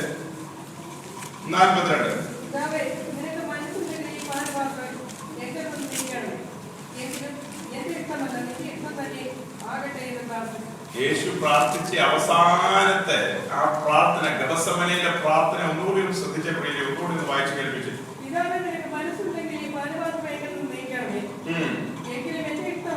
എങ്കിലും കേട്ടോ, എങ്കിലും എന്ന പദം വന്നാണ്. എങ്കിലും എന്റെ ഇഷ്ടമല്ല. അപ്പോ ആരംഭത്തിൽ യേശു വന്നത് പിതാവിന്റെ ഇഷ്ടത്തിനാണെന്ന് വായിച്ചു. തന്റെ ശുശ്രൂഷയുടെ മധ്യത്തിൽ അവിടെ എന്നെ അയച്ചവന്റെ ഇഷ്ടം പൂരിപ്പിക്കുകയാണെന്ന് വായിച്ചു. ഒടുവിൽ ഗതസമനയിലും വായിച്ചു, പിതാവേ എങ്കിലും പിതാവേ നിന്റെ ഇഷ്ടം ഈ നിലയിൽ ഒരു ആത്മീക ജീവിതത്തിലേക്ക് നാം എപ്പോഴെങ്കിലും ചൂട് വെച്ചിട്ടുണ്ടോ? നമ്മെ വിളിച്ചു, ഉന്നതമായ വിളിച്ച് ഈ സ്വർഗീയ വിളിയുടെ ഓഹരിക്കാരാക്കി ഇരുളിന്റെ അധികാരത്തിൽ നിന്ന് നമ്മുടെ അകത്തിരുട്ടായിരുന്നു, നാം ഇരുട്ടിലായിരുന്നു. അങ്ങനെ വഴിതെറ്റി വഴി അറിയാതെ അടലുകയും ചുറ്റിക്കറങ്ങുകയൊക്കെ ചെയ്ത നമ്മെ യഥാർത്ഥ പാതയിൽ കൊണ്ടുവന്ന ആ പാതയുടെ ഉടമസ്ഥൻ പറഞ്ഞു, ഞാൻ തന്നെ വഴിയും സത്യവും. ആ വഴിയിൽ, അതേ പാതയിൽ കൊണ്ടുവന്ന് നിർത്തി നമ്മുടെ ഹൃദയദൃഷ്ടി പ്രകാശിപ്പിച്ചു. നാം പിതാവിന്റെ ഇഷ്ടം ആരായാറുണ്ടോ? നാം ഇന്ന് വന്നത് എന്തിനാ? ബാംഗ്ലൂരിൽ നിന്ന് ഞങ്ങളൊരു ഉപദേശിനെ വിളിച്ചിട്ടുണ്ട്. ഞങ്ങളുടെ പ്രിയ ഉപദേശി വരുന്നു. ആ മനുഷ്യനും ഞങ്ങളും ഒക്കെ കൂടി ഞങ്ങളുടെ ഇഷ്ടങ്ങൾ പിതാവിനോട് പറയും. അദ്ദേഹം ദൈവത്തിന്റെ ദാസനാണല്ലോ. അദ്ദേഹത്തോടു കൂടെ ഞങ്ങൾ ഒരുമിച്ച് ദൈവത്തോട് ഞങ്ങൾക്ക് അനേക ഇഷ്ടങ്ങളുണ്ട്. ആ ഇഷ്ടങ്ങളെല്ലാം പിതാവ് ചെയ്തു തരും. അതുകൊണ്ട് ഞങ്ങൾ അതെല്ലാം പറയും. അങ്ങനെ ഓർത്തൊക്കെയാണ് നമ്മൾ വന്നത്. ഇവിടെ യേശു പറയുന്നു, എന്റെ ഇഷ്ടമല്ല തിരുഹിതം, അങ്ങനെ പെർഫെക്റ്റ് വിൽ, അത് മാത്രം. ഇതിത്തിരി വേദനിക്കുന്ന വിഷയമാണ്. ഈ ഒരു ലെവൽ, ഈ ഒരു ചിന്തയിലേക്ക് നാം വരിക. നമ്മളിനി മുന്നോട്ട് പോകുന്നതോറും ഒത്തിരി കാര്യങ്ങൾ പറയും. ഈ ഒരു ചിന്താമണ്ഡലത്തിലേക്ക് നാം വന്നില്ലെങ്കിൽ വിളിയും തെരഞ്ഞെടുപ്പും പൂർത്തിയാകുമോ? വിളി കൊണ്ട് പ്രയോജനം ഉണ്ടാകുമോ? പുത്രൻ താൻ പിതാവിനെ സകലത്തിലും അനുസരിച്ചു, കീഴ്പ്പെട്ടിരുന്നു. അവൻ നമുക്കൊരു മാതൃക കാണിച്ചു. നാം സകലത്തിനും പിതാവിന് കീഴ്പ്പെട്ട്, പിതാവേ, എന്റെ മോൾ ഡോക്ടർ ആകുകയാണോ, എന്റെ മോൾ എഞ്ചിനീയർ ആകുകയാണോ, അതേ അവൾ സ്കൂൾ ടീച്ചർ ആകുകയാണോ വേണ്ടത്?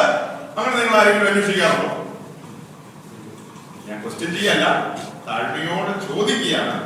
അങ്ങനെ നാം ആരെങ്കിലും പിതാവിനോട് ചോദിക്കാറുണ്ടോ?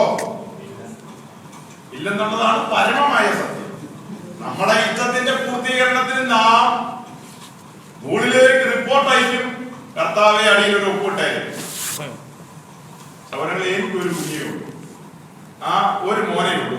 അത് ഉണ്ടാകുന്നതിന് മുമ്പ് തന്നെ ഈ ഇപ്പോഴത്തെ ദുഷ്ടലോകത്തിൽ ചങ്ങലയാൽ ബന്ധിക്കപ്പെട്ട് കിടക്കുന്ന ഹേമന്മാരും സാധുക്കളും എല്ലാ വർഗത്തിൽപ്പെട്ട ജനത്തെ വിടുവിക്കേണ്ടതിന് കർത്താവേ, നിന്റെ കരം അവന്റെ മേൽ വെക്കണമേ, അവനെ നിന്റെ മിഷണറിയായി അയക്കണമേ എന്നൊരു പ്രാർത്ഥനയോടെ സമർപ്പിക്കുക. വിഷമിക്കണ്ട, നിങ്ങൾ അങ്ങനെ ചെയ്യണമെന്നല്ല പറഞ്ഞത്. എനിക്ക് ഓർമ്മയുള്ളൂ, പിതാവായ ദൈവം തന്റെ ആദ്യജാതനെ യേശു ക്രിസ്തുവിനെ, സ്വർഗത്തിന്റെ എല്ലാമായ പ്രിയകുമാരനെ നമുക്ക് വേണ്ടി തരാമെങ്കിൽ പിന്നെ എനിക്കുള്ള ഓരത്തെ കൊടുക്കുന്നതിൽ എനിക്കെന്താ ബുദ്ധിമുട്ട്? പിതാവ് എന്നോട് കാട്ടിയ സ്നേഹം, തന്റെ പുത്രനെ അയച്ചെന്നെ വിടുവിക്കാൻ കാണിച്ച ദിവ്യ സ്നേഹം, അതിന്റെ അകത്ത് അതിന്റെ നീളവും വീതിയും ആഴവും പാടാൻ എളുപ്പമാണ്. പാടുന്നതിന് ഒരു ബുദ്ധിമുട്ടുമില്ല. നമുക്ക് പ്രായോഗിക ജീവിതത്തിലേക്ക് വരുമ്പോൾ ആ സ്നേഹം അകത്ത് നുരഞ്ഞു പൊന്തിയാൽ സ്വർഗം തനിക്കുള്ളതെല്ലാം നമുക്ക് വേണ്ടി വിട്ടു. നാം വല്ലതും വിടുമോ? നമ്മുടെ കൈ എപ്പോഴും ഇങ്ങനെ ചുരുട്ടിയല്ലേ വെച്ചിരിക്കുന്നത്. ഒന്നും വിട്ടു തരത്തില്ല, മോനൊന്നും ഞങ്ങൾ വിട്ടു കളിക്കത്തില്ല. കർത്താവേ, ഇതൊന്നും സുവിശേഷ നിമിത്തം, ദൈവരാജ്യ നിമിത്തം ചെലവായി പോകാതെ സൂക്ഷിക്കാനുള്ള കൃപ ഞങ്ങൾക്ക് തരണമെന്ന് നമ്മളെ പ്രാർത്ഥന. അതേസമയം നാം വായിച്ചു, എങ്കിലും എന്റെ ഇഷ്ടമല്ല നിങ്ങളുടെ ഇഷ്ടം മാത്രം നടക്കട്ടെ. അങ്ങനെയായിരുന്നു യേശു തന്റെ മനോഭാവം നമ്മുടെ മുമ്പാകെ ഇവിടെ പ്രദർശിപ്പിച്ചത്. അങ്ങനെ നമുക്ക് വേണ്ടി അവൻ ചെലവായി പോയി. അതുകൊണ്ട് കൊലോസ്യലേഖനത്തിന്റെ ഭാഷയിൽ നാം അവന് സന്തോഷത്തോടെ എന്ത് ചെയ്യണം? അങ്ങനെയാണോ സഹോദരങ്ങളെ നമ്മുടെ സ്വന്തം? ആത്മാവിലുള്ള ആരാധന എന്താണെന്ന് പഠിപ്പിക്കാനുള്ള കൃപ ദൈവം എനിക്ക് തന്നു. ഞാനത് അവിടങ്ങളിൽ പഠിപ്പിക്കുന്നു, പറയുന്നു, പ്രസംഗിക്കുന്നു. ഞാൻ അങ്ങനെ ഒരു ആഗ്രഹത്തോടെ ഇങ്ങോട്ട് വന്നത്. ഇതിനിടയിൽ ആത്മാവിലുള്ള ആരാധന എന്താണെന്നൊന്ന് സൂചിപ്പിക്കണമെന്ന്. അതിനുള്ളൊരു ഗ്രീൻ സിഗ്നൽ വരുന്നില്ല. ആയതുകൊണ്ട് അത് പിന്നത്തേതിൽ ഏതെങ്കിലും കാലത്ത് കർത്താവ് ഒരുവൻ താമസിച്ചാൽ നമുക്ക് ചിന്തിക്കാം. എന്നാൽ അതിനു മുമ്പ് ഒരു കാര്യം അടിവരയിട്ട് പറയാം. പെന്തിക്കോസിൽ ദൈവത്തിന്റെ ദാസന്മാർ ഇരിക്കുമ്പോ പറയാണ്, പെന്തിക്കോസിൽ ഇന്ന് അല്ലെങ്കിൽ വിശ്വാസി സമൂഹത്തിന്റെ നടുവിൽ ആത്മാവിലുള്ള ആരാധന ഇന്നില്ല.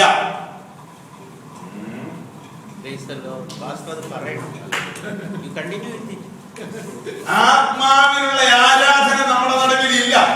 യേശു പറഞ്ഞു വാസ്തവത്തിലുള്ള ആരാധന എന്ന് പറയുന്നത് ആത്മാവിലും സത്യത്തിലുമാണ്. സത്യം എന്ന് പറഞ്ഞാൽ യേശു ക്രിസ്തു എന്ന സത്യത്തിൽ, ഈ ഉപദേശത്തിൽ, സുവിശേഷത്തിൽ ഉറച്ചു നിന്നുകൊണ്ട് പിതാവായ ദൈവം ആത്മാവായ ദൈവത്തെ എന്റെ മനുഷ്യാത്മാവ് റിസീവ് ചെയ്ത് എന്റെ ആത്മാവിലേക്ക് അവൻ കടന്നു വന്ന് ആ പരിശുദ്ധാത്മാവിന്റെ ആരാധനയിൽ നയിക്കുന്ന ദിവ്യമായ മുഹൂർത്തമാണ് ആത്മാവിലുള്ള ആരാധന. ആ വിഷയം പറയണമെങ്കിൽ രക്ഷ എന്ന വിഷയം ആഴത്തിൽ പഠിപ്പിക്കൂ. രക്ഷ എന്ന വിഷയം പ്രസംഗിക്കാതെ ആത്മാവിലുള്ള ആരാധന എന്ന വിഷയം പൂർണ്ണമായി പറയാൻ പറ്റത്തില്ല. ഒന്ന്, ഉപവാസം എന്ന വിഷയത്തെ കുറിച്ച് പഠിപ്പിക്കണമെങ്കിൽ അതിന് മുൻപ് രക്ഷ എന്ന വിഷയം ആഴത്തിൽ സവിസ്തരം അത് വ്യക്തമായ ആളുകൾക്ക് മനസ്സിലാകുന്ന നിലയിൽ പറയേണ്ടതുണ്ട്. ആ രക്ഷയുടെ ആഴം ഒരുവൻ നുകർന്നു കഴിയുമ്പോൾ, അതിന്റെ ആഴവും നീളവും വീതിയും അവൻ കണ്ടു കഴിയുമ്പോൾ, ഒരു പരപ്രേരണയും വേണ്ട പിന്നെ ഒരു സ്തോത്രം ചെയ്യാൻ. അങ്ങനെ ഒരാൾ നിന്നോടൊരു സ്തോത്രം ചെയ്യാൻ പറഞ്ഞാൽ, സഹോദരി സഹോദര, സ്വർഗം നിന്നോട് ലജ്ജിക്കും. അതാഴത്തിൽ പറയേണ്ട വിഷയങ്ങളാണ്. ഇന്ന് നാം ആരാധിക്കുന്നു എന്ന് പറയുന്ന നമ്മുടെ സമ്പ്രദായങ്ങളിലെ ആരാധനകളിൽ സോൾ ലെഡ് വർഷിപ്പാണ് നാം നടത്തുന്നത്. പ്രാണനിലുള്ള ആരാധന. നമ്മുടെ പ്രാണൻ എന്ന് പറഞ്ഞാൽ സോൾ അല്ലെങ്കിൽ ദേഹി. ആ ദേഹിയിലാണ് മൈൻഡ്, വില്ല്, ഇമോഷൻ. ഈ മൂന്ന് സാധനം ഇരിക്കുന്നത് നമ്മുടെ സോളിലാണ്, നമ്മുടെ ആത്മാവിലാണ്. കോൺഷ്യസ്, ഇൻറ്റ്യൂഷൻ, അതുപോലെ ഫെലോഷിപ്പ്. ഇങ്ങനെ മൂന്ന് ഘടകങ്ങൾ നമ്മുടെ ആത്മാവിലുണ്ട്. ആ ആത്മാവിൽ നിന്ന് ആരാധിക്കേണ്ടതിന് പകരം നാം നമ്മുടെ ബുദ്ധിയിൽ സോളിൽ നിന്നുകൊണ്ട് ഇന്നലെ പറഞ്ഞ അന്യഭാഷ ഇവിടെ കിടപ്പുണ്ട്. അത് യാന്ത്രികമായി ഇലക്ട്രോണിക് എക്യുപ്മെന്റ്സിന്റെ പിൻബലത്തിൽ ആ ശബ്ദത്തിൽ നാം അറിയാതെ ആരാധിച്ചു പോകും. എന്നാൽ യഥാർത്ഥ ആരാധനയിൽ ഇപ്പോ ഞാൻ പല സ്ഥലത്തും കണ്ടിട്ടുണ്ട്, അങ്ങനെ ആരാധിച്ചുകൊണ്ടിരിക്കുമ്പോൾ പെട്ടെന്ന് കറണ്ട് പോകുമ്പോൾ എല്ലാ ഇൻസ്ട്രുമെന്റ്സും ഓട്ടോമാറ്റിക് ആയിട്ട് നിന്നു പോകും. ഉടനെ ആരാധന എന്ത് ചെയ്യുന്നു? ഈ സഹോദരിമാരൊക്കെ എന്താ ഇങ്ങനെ നിന്നുപോയി നമ്മൾ ഓർത്തു. അതിന്റെ കാരണം വേറൊന്നുമല്ല. പിന്നെ എന്താ കാരണം? ഇവരാത്മാവിലല്ല ആരാധിച്ചത്. ഞാനൊരു സ്ഥലത്ത് കായംകുളത്തിനടുത്തൊരു വലിയ ചർച്ചില് അവരെന്നെ മീറ്റിങ്ങിന് വിളിച്ചു. അങ്ങനെ അവിടെ ചെന്നു. ഗംഭീര കാര്യങ്ങളൊക്കെ പറയേണ്ടതുണ്ട്. ആദ്യത്തെ ഒരു 15 മിനിറ്റ് നേരത്തേക്ക് ഇവിടെ നല്ല നിശബ്ദതയുണ്ട് കേട്ടോ. സ്തോത്രം, ഹല്ലേലൂയ. അവിടെ ചെന്ന് ആദ്യത്തെ ഒരു 15 മിനിറ്റ് നേരത്തേക്ക് ഞാൻ ഓർക്കും എന്നെ ഇവിടെ നിർത്തത്തില്ല. സഹോദരിമാരും വിട്ടു തരുന്നില്ല. കാരണം അവര് വിചാരിച്ചിരിക്കുന്ന ബാംഗ്ലൂരിൽ പുള്ളി വന്നിട്ടുണ്ടല്ലോ, ഇന്ന് കുറഞ്ഞത് ഒരു കൊട്ട വിടുതലെങ്കിലും വീട്ടിൽ പോകുമ്പോൾ കൊണ്ടുപോകണം. അവിടെ ആദ്യം പിടിച്ചേക്കാന്ന് വിചാരിച്ചാണ് അവരിങ്ങനെ പിടിപ്പിക്കുകയാണ് സൈഡിൽ നിന്ന്. ദൈവത്തെ ശ്രദ്ധിക്കുന്നത് തെറ്റല്ല. അപ്പൊ ഞാൻ കുറെ നേരം ഇങ്ങനെ പോകുന്നുണ്ട്. ഗംഭീര കാര്യങ്ങളൊക്കെയാ പറയുന്നത്. ഈ ബാക്കി ആർക്കും പിടി കിട്ടുന്നില്ല. പിടി കെട്ടാത്ത നിലയിൽ ഇവരെല്ലാം ഭയങ്കര ബഹളത്തിലാണ്. ഞാൻ പറഞ്ഞു, പ്ലീസ് ദയവായി അല്പസമയത്തേക്ക് ഞാൻ 1-2 കാര്യം പറയാം, കേട്ടിട്ട് നമുക്ക് സ്തുതിക്കാൻ പോകും. നിങ്ങൾ ആരാധിക്കുകയും സ്തുതിക്കുകയും ചെയ്യുമ്പോൾ ദൈവം തന്ന കൃപയനുസരിച്ച്, ഉപേദനാധികാരം അനുസരിച്ച് നിങ്ങൾ ആത്മാവിലാണോ ഒരു സ്തോത്രം പറയുന്നത്, അത് പ്രാണനിൽ നിന്നാണോ വിവേചിക്കാനുള്ള കൃപയുണ്ട്. അതുകൊണ്ട് ആത്മാവിൽ സ്തോത്രം പറയുന്നവർ കണ്ടിന്യൂ ചെയ്യുക, പ്രാണനിൽ നിന്ന് പറയാൻ വേണ്ടി പറയുന്നവർ നിർത്തുക.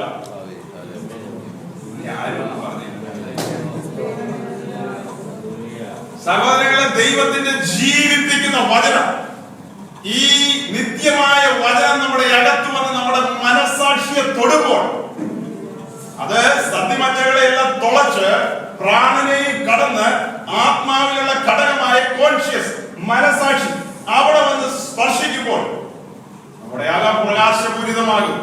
അപ്പോഴാണ് യഥാർത്ഥ സന്തോഷം ഇവിടെ നിൽക്കുന്നത്. ആ സന്തോഷത്തിന്റെ തിരത്തള്ളലിൽ ആരും പറയാതെ നാം സ്തോത്രം പറയും.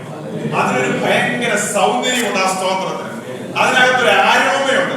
അതൊരു ധൂപമാണ്. അത് സ്വർഗത്തിലേക്ക് പോകും. അത് സ്വർഗം സ്വീകരിക്കും. അല്ലാത്ത സ്തോത്രം അത് പറയാൻ വേണ്ടി പച്ചമ്മ പറഞ്ഞതല്ലേ. അതെല്ലാവരും ഒക്കെ ഇരിക്കുമ്പോ ഒരു ഓളം ഉണ്ടാക്കണ്ടേ. യേശു ക്രിസ്തു പ്രസംഗിച്ചപ്പോൾ ഒരു ഓളവും ഇല്ലാതെ യേശു പ്രസംഗിച്ചു കേട്ടോ. യേശു ആ ഗിരിപ്രഭാഷണത്തിൽ 3 ദിവസം പ്രസംഗിക്കാൻ നേരത്ത് പത്രോസ് യോഹന്നാനൊക്കെ കൂടി ഒരു അന്തരീക്ഷം ഉണ്ടാക്കാൻ വേണ്ടി അവരവിടെ കിടന്ന് ഓളം ഉണ്ടാക്കിയോ. ശോശന്യം ശൂശന്യം മറിയും മറ്റേ മറിയും മറ്റെല്ലാം കാര്യത്തിൽ മറിയും ഒക്കെ കൂടെ ഉണ്ടാവും. ഇവരാരും ബഹളം വെക്കാതെ യേശുവിന് പ്രസംഗം വരും.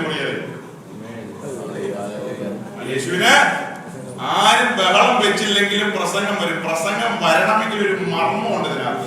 അതെന്താണെന്നറിയാമോ? അത് ഇടയിൽ കയറി പറഞ്ഞു. കാരണം ഇടയിൽ തന്നെ വായിക്കാം. മാർക്കോസ് 3:14, മാർക്ക് 3:40. മാർക്കോസ് 3:14. സന്തോഷത്തോടെ സ്തോത്രം ചെയ്യണമെന്ന് പറഞ്ഞപ്പോഴാണ് ഇത് ഇവിടെ വന്നത്. സാരമില്ല, ഇത് പറഞ്ഞ് നമുക്ക് അവിടെ തന്നെ തിരിച്ചു വരാം.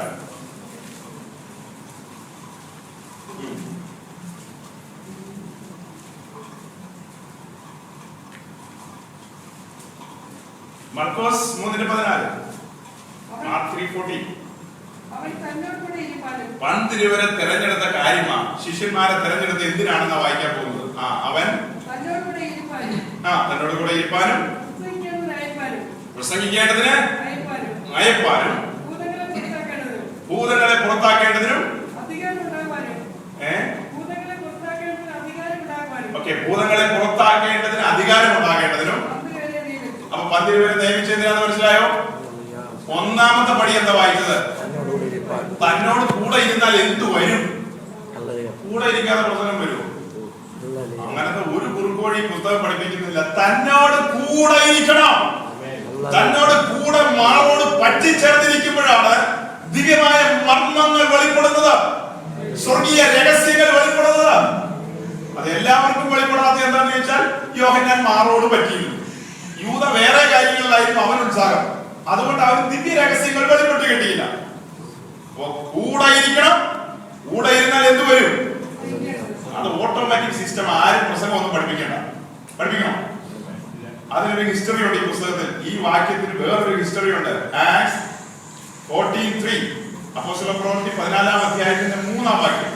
നിങ്ങൾക്ക് വേണമെങ്കിൽ ആ വാക്യത്തിനടിയിൽ അണ്ടർലൈൻ ചെയ്യാം. അത്ര ഗൗരവമുള്ളൊരു വാക്യം. ഒരു കാര്യം ചെയ്തു, അതിന് 1 മുതൽ വായിച്ചു. 3-ാം വാക്യം നമുക്ക് മതി. പക്ഷെ ആ കോണ്ടസ്റ്റ് മനസ്സിലാകാൻ മറ്റുള്ളവർക്ക് വായിച്ചാണ്.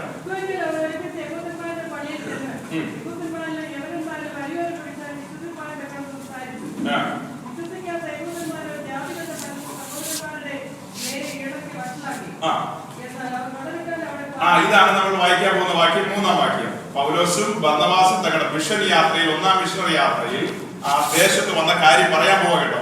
എന്നാൽ വളരെ കാലം അവിടെ അവർ പാർത്തു.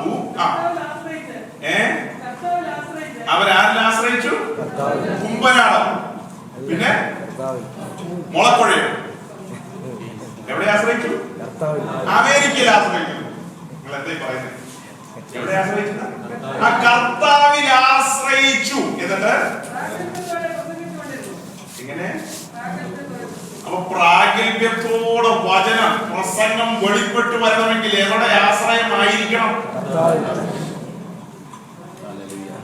സഹോദരങ്ങളെ, ആശ്രയത്തിന്റെ അവസാന വേര് പോലെ എവിടെ മാത്രമായിരിക്കണം? യേശു ക്രിസ്തുവിൽ മാത്രം ആശ്രയിച്ച 2 ഭോഷന്മാരുടെ കാര്യം വായിച്ചത്. ഒരുവന്റെ പേര് പൗലോസ്, മറ്റവന്റെ പേര് ബർന്നബാസ്. അവർക്ക് വേറെ ആശ്രയിക്കാൻ വേറെ ഒരു സ്ഥലമില്ലായിരുന്നു. എനിക്ക് തോന്നുന്നത് അന്ന് ക്രിസ്റ്റഫർ കൊളംബസ് എന്ന് പറയുന്ന വിദ്വാൻ സ്പെയിനിൽ നിന്ന് യാത്ര ചെയ്ത് അമേരിക്ക കണ്ടുപിടിച്ചിട്ടുണ്ടായിരുന്നില്ല. ഒരുപക്ഷെ പേർഷ്യയിൽ ഓയിൽ വെല്ല് 2000 വർഷം മുമ്പ് ഉണ്ടായിരുന്നിരിക്കില്ല. അതുകൊണ്ടായിരിക്കാം പൗലോസും ബർന്നബാസും ഗൾഫിലോ അമേരിക്കയിലോ ഒന്നും ആശ്രയിക്കാതിരുന്നത്. ദൈവത്തിന് സ്തോത്രം അവർക്കായി. കാരണം അവരുടെ കാലത്ത് കൊളംബസ് യാത്ര തുടങ്ങിയില്ല. കൊളംബസ് സൗരന്മാർക്കൊന്നും ക്ലിക്ക് ചെയ്തില്ല. സൗരന്മാർക്ക് ചിലർക്ക് ക്ലിക്ക് ചെയ്തു. സൗരങ്ങളെ ഞാൻ തമാശയ്ക്ക് വേണമെങ്കിൽ അതൊരു കളിയാക്കിയാണെന്ന് പറയാം. ഇങ്ങനെ പറയാറുണ്ട് എന്റെ സ്നേഹിതന്മാരോട്. നമ്മൾ ഈ വിശ്വാസികളായ പ്രിയപ്പെട്ടവരുടെ എല്ലാം വലിയ വലിയ സംഘടനകളൊക്കെ ഉണ്ട്. നമ്മുടെ സംഘടനകളുടെ ആസ്ഥാനത്ത് വിഗ്രഹങ്ങളൊന്നും നമ്മൾ വെക്കരുത്, അത് തെറ്റാണ് വചനപ്രകാരം. എങ്കിലും നമ്മൾ ഒരു നന്ദിയുള്ളവരായിരിക്കേണ്ടതിന് ഒരു ഫോട്ടോ മാത്രം വെക്കണം. ആ ഒറ്റ ഫോട്ടോ, അതിനൊരു ചെറിയ മാലയാണ്, തിരിയൊന്നും കത്തിക്കേണ്ട, അത് തെറ്റാണ്. ആ ഫോട്ടോ ആരുടെ ആയിരിക്കുമെന്ന് അറിയാമോ? സാക്ഷാൽ ക്രിസ്റ്റഫർ കൊളംബസിന്റെ. അദ്ദേഹം അങ്ങനെ ഒരു യാത്ര ചെയ്ത് ഈ അമേരിക്ക കണ്ടുപിടിച്ചില്ലായിരുന്നെങ്കിൽ മലയാളി പെന്തിക്കോസ് ഉണ്ടാകുമായിരുന്നു. നിങ്ങൾ അത് ചിന്തിച്ചിട്ടുണ്ടോ? മലയാളി പെന്തിക്കോസിനൊരു നിലനിൽപ്പില്ല, ഒരിക്കലും ഉണ്ടാകത്തില്ല. അദ്ദേഹത്തിന്റെ കട്ടപ്പാടിന്റെ പരിണിത ഫലമാണ് ഇന്ന് നമ്മളിങ്ങനെ പറക്കുന്നു. ഒരാൾ അങ്ങോട്ട് ഒരാൾ ഇങ്ങോട്ട് പറക്കുന്നു, അങ്ങനെ കറങ്ങുന്നു. ഇതിനെല്ലാം പിന്നിൽ ആ മനുഷ്യൻ കണ്ടപ്പെട്ടത് കണ്ടുപിടിച്ചോണ്ടാണ്. ഇവിടെ പാവം രണ്ട് മോശന്മാർ അവർ കർത്താവിൽ മാത്രം ആശ്രയിച്ചു. വെല്ലുവിളിയായി വാക്യം പ്രസംഗിക്കുമ്പോ എന്റെ അകത്തൊരു കത്ത് കത്തുന്നുണ്ട്. എന്തുകൊണ്ട് പൗലോസും ബർന്നബാസും യേശുവിൽ മാത്രം ആശ്രയിച്ചു, അതുപോലെ എനിക്ക് നിന്നുകൂടാ? ഞാൻ അങ്ങനെ നിന്നാൽ അവൻ എന്നെ കൊണ്ട് പ്രാഗൽഭ്യത്തോടെ പ്രസംഗിപ്പിക്കും. പൗലോസിന്റെ ബർന്നബാസിന്റെയും കർത്താവ് മരിച്ചിട്ടില്ല. ഞാൻ എന്റെ സഭയെ പണിയുമെന്ന് പറഞ്ഞവൻ 21ാം നൂറ്റാണ്ടിൽ അവൻ പണിയും. പണിയത്തില്ലയോ? നിശ്ചയമായി പണിയും. കർത്താവിൽ ആശ്രയിച്ചു പ്രാഗൽഭ്യത്തോടെ. അവൻ തന്റെ കൃപയുടെ വചനത്തിന് സ്വർഗം തന്റെ കൃപയുടെ വചനത്തിന് സാക്ഷി നിന്നു. സാക്ഷി നിന്ന് ആരാ പോകും? സ്വർഗം പിതാവായ ദൈവം സാക്ഷി നിന്നു. ഈ പ്രിയപ്പെട്ടവർ പ്രസംഗിച്ച സത്യവചനത്തിന് സ്വർഗം ആമേൻ പറഞ്ഞു. എത്ര അനുഗ്രഹിക്കപ്പെട്ട ഒരു വാക്യമാണ് നമ്മുടെ മുമ്പിൽ വന്ന് നിൽക്കുന്നത്. കൃപയുടെ വചനത്തിന് സാക്ഷി നിന്നു. ഈ പ്രിയപ്പെട്ടവർ പ്രസംഗിച്ച വചനത്തെ ഉറപ്പിക്കാൻ അവരുടെ കയ്യാൽ അത്ഭുതങ്ങളും അടയാളങ്ങളും ഉണ്ടാകുവാൻ എത്ര ഭയങ്കര വാക്യം. പൗലോസും ബർന്നബാസും യേശു ക്രിസ്തുവിൽ മാത്രം നാം സഭയായി, വ്യക്തിപരമായി, കുടുംബമായി നമ്മുടെ ആശ്രയം ആരിൽ മാത്രമായിരിക്കണം. വേറെ ഒരു മുഖത്തേക്ക് നാം നോക്കരുത്. നമ്മുടെ ഇല്ലായ്മയോ വല്ലായ്മയോ കുറവോ ഒന്നും ആരുടെ മുമ്പിലും പറഞ്ഞു നടക്കാതെ നമ്മുടെ സഖ്യയുടെ ആവശ്യത്തിന് ആരുടെ മുഖത്ത് മാത്രം അന്വേഷിച്ചാൽ മതി. എല്ലാം പൂർത്തിയാക്കുമെന്നല്ല അതിന്റെ അർത്ഥം. നാം നമ്മുടെ നമ്മുടെ കാര്യങ്ങളുടെ മുമ്പ് എല്ലാത്തിന്റെയും മുമ്പിൽ നമുക്ക് നോക്കാൻ ഒരു മുഖം മാത്രമുള്ളൂ എന്ന് ഒന്ന് മനസ്സിലാക്കാൻ വേണ്ടിയാണ് ഞാൻ ഈ വാക്യം വായിക്കുന്നത്. അപ്പൊ പറഞ്ഞു വന്നതിന്റെ സാരം, അവൻ പന്തിരി വരെ നിയമിച്ചത് തന്നോട് കൂടെ ഇരിക്കാനും പ്രാഗൽഭ്യത്തോടെ പ്രസംഗിപ്പാനും. ഇത് പറയുമ്പോൾ ഒരു കാര്യം പറയാനാണ്. നമ്മുടെ നാട്ടിൽ ഈ കാലങ്ങളിൽ പ്രാഗൽഭ്യത്തോടെ വളരെ ശക്തമായി, വ്യക്തമായി, കൃത്യമായും ഇങ്ങനെ വചനം പൗലോസും ബർന്നബാസും പ്രസംഗിച്ചതുപോലെ വരുന്നില്ല സഹോദരങ്ങൾ. ആ ഭാരം കൊണ്ടാണ് ഞാൻ ഈ വാക്യം വായിച്ച് ഇങ്ങനെ ഒരു 2-3 മിനിറ്റ് ഇവിടെ നിന്നത്. ഇന്ന് നടക്കുന്നത് എന്താണ്? ആ വാക്യത്തിന്റെ ഒടുവിൽ വായിച്ച ആ കാര്യത്തിലുണ്ട്. അവരുടെ കയ്യാൽ അത്ഭുതങ്ങളും അടയാളങ്ങളും ഉണ്ടാകുവാൻ വരം നൽകി. അത് പറയുമ്പോൾ മർക്കോസ് 16:19-20 വായിച്ചു. മർക്കോസ് ലാസ്റ്റ് വാക്യം, മർക്കോസ് 16:19-20. ഒരു നിങ്ങളുടെ ഒരു സംശയം ഞാൻ ക്ലിയർ ചെയ്യാൻ പോവാം.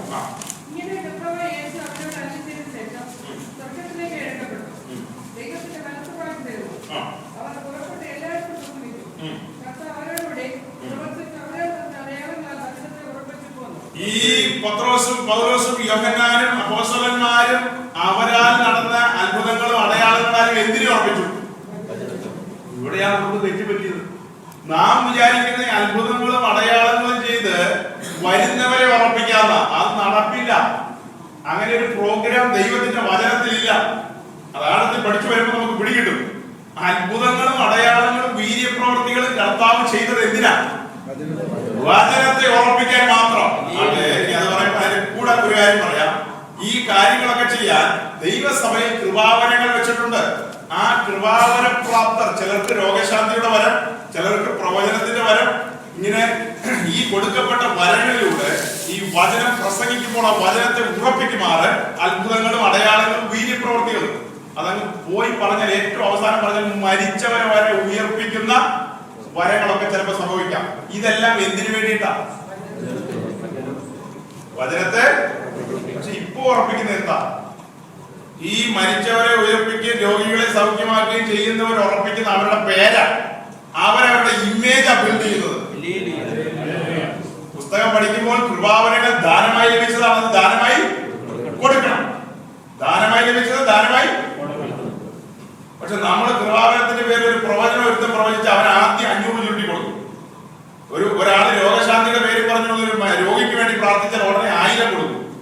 വചനത്തിൽ പ്രമാണമുണ്ടോ? വാങ്ങാൻ കോപിക്കരുത്, ഉള്ള സത്യ പറഞ്ഞത്. അവരുടെ മേൽ ഈ കൃപാവരം ദൈവസഭയിൽ കൊടുത്തത് അവർക്ക് പണം ഉണ്ടാക്കാനോ ബാങ്ക് ബാലൻസ് കൂട്ടാനോ അല്ല. പിന്നെ എന്തിനാ? ഇപ്പൊ വായിച്ച വചനപ്രകാരം വചനത്തെ ദൈവരാജ്യത്തിന് ആ കൃപാവരം ലഭിച്ച പ്രിയപ്പെട്ടവർ സഫലന്മാരാകുക. സ്തോത്രം. വേറെ കഥയൊന്നും പറയാനില്ല. ദൈവത്തിന്റെ വചനത്തെ ഉറപ്പിക്കാൻ ദൈവസഭയിൽ പിതാവായ ദൈവം യേശു ക്രിസ്തു കൃപാവരങ്ങൾ വെച്ചിട്ടുണ്ട്. അത് വ്യാപാരത്തിനല്ലവേ അല്ല, അത് ബിസിനസിനല്ല, അത് എന്റെ പേര് വലുതാക്കാനല്ല, അത് എന്റെ ഇമേജ് ബിൽഡ് ചെയ്യാനല്ല. ദാനമായി ലഭിച്ചതാണ്. ദാനമായി കൊടുക്കണം. ഉയരേണ്ടത് ഒരുവന്റെ നാമം മാത്രം, യേശുവിന്റെ നാമം മാത്രം. കൃപാവരത്തിന്റെ ശുശ്രൂഷ ചെയ്താൽ ഞാൻ ശുശ്രൂഷകൻ ഒതുങ്ങിക്കൊള്ളണം. ശുശ്രൂഷകൻ എന്ത് ചെയ്തോളണം? മറഞ്ഞുകൊള്ളണം. പ്രൊജക്ട് ചെയ്ത് വരേണ്ടത് ആര് മാത്രമാണ്? യേശു മാത്രം. ഇത്രയും പറയുമ്പോൾ ഇന്ന് സംഭവിക്കുന്ന അങ്ങനെയാണോ? എതിർപ്പുണ്ടെങ്കിൽ പറയാം. ഇതല്ലാതെ വേറെ വചനമുണ്ടോ? യേശു എവിടെയെങ്കിലും പറഞ്ഞിട്ടുണ്ടോ കൃപാവരങ്ങൾ വിറ്റ് മോനെ അരി മേടിച്ചോളെ? ഇല്ല സഹോദരങ്ങളെ, അങ്ങനെ ഇല്ല. ഈ പുസ്തകം പഠിപ്പിക്കുന്നില്ല. അങ്ങനെ ഈ പുസ്തകത്തിൽ ഒരു നിയമമില്ല. പറഞ്ഞു വന്നത് നമ്മുടെ വിഷയത്തിലേക്ക് മടങ്ങി പോകാം. നാം ഈ കാരണങ്ങളാൽ, ഇത്രയും വചനമൊക്കെ അറിഞ്ഞില്ലേ, ഈ കാരണങ്ങളാൽ എല്ലാം നാം സന്തോഷത്തോടെ അവൻ എന്ത് ചെയ്യണം? സ്തോത്രം ചെയ്യണം. പക്ഷെ നമുക്ക് ആ സന്തോഷം ഉണ്ടോ? ഈ വിഷയത്തോടുള്ള ബന്ധത്തിലുള്ള കണ്ടിന്യൂവേഷൻ ആയിരിക്കും ഞാൻ വൈകുന്നേരം പറയാൻ പോകുന്നത്. ഇന്ന് നമ്മുടെ ഇടയിൽ ജനത്തിന് എന്തുകൊണ്ട് സന്തോഷമില്ല? അതിന്റെ ചുരുളൊന്ന് അഴിച്ചു നോക്കട്ടെ. നാം ഓരോരുത്തരും കാര്യങ്ങൾ കുറച്ചുകൂടെ മനസ്സിലാക്കട്ടെ. എന്തുകൊണ്ട് എനിക്ക് ഈ മനുഷ്യൻ ഇന്നിങ്ങനെ പ്രസംഗിക്കുന്നു, സന്തോഷിക്കണമെന്ന് പറയുന്നു, പക്ഷെ എനിക്ക് സന്തോഷിക്കാൻ കഴിയുന്നില്ല? അതിനൊരു കാരണമുണ്ട്. ഒരു ശരീരത്തിന് ബലഹീനതയുണ്ടെങ്കിൽ നമുക്ക് പ്രസന്നതയോടെ കാര്യങ്ങൾ ചെയ്യാൻ കഴിയത്തില്ല, ഊർജ്ജസ്വലമായി കാര്യങ്ങൾ ചെയ്യാൻ കഴിയത്തില്ല. അതുപോലെ നമ്മുടെ ആത്മാവിന് രോഗമുണ്ട്. ആ ആത്മാവ് രോഗഗ്രസ്തമായിരിക്കുന്ന സമയത്ത് നമുക്ക് വേണ്ട നിലയിൽ ഒരു പ്രസന്നത നമ്മുടെ പുറത്തു കൊണ്ടുവരുവാൻ കഴിയുമോ? നമ്മുടെ അകത്ത് അസ്വസ്ഥതകൾ, ഭാരങ്ങൾ, പലവിധമായ വിഷയങ്ങളാൽ നാം അഴലുന്നു, കുഴലുന്നു. കാരണം വിളിയും തെരഞ്ഞെടുപ്പും വേണ്ടവണ്ണം നാം അറിഞ്ഞിട്ടില്ല. വിളിക്കുന്നവൻ ഏത് നിലയിലാ നമ്മെ മുന്നോട്ട് കൊണ്ടുപോകാൻ ആഗ്രഹിക്കുന്നത് നമുക്ക് മനസ്സിലാകുന്നില്ല. നാം സന്തോഷത്തോടെ സ്തോത്രം ചെയ്യണമെന്ന് പറയുമ്പോൾ തന്നെ ഒരു വാക്യം യോഹന്നാൻ 15 യോഹന്നാന്റെ സുവിശേഷം 15-ാം അധ്യായത്തിന്റെ 11-ാം വാക്യത്തിൽ യേശു തന്റെ ഒരു ഇഷ്ടം പറയുന്നുണ്ട്. യോഹന്നാൻ 15:11.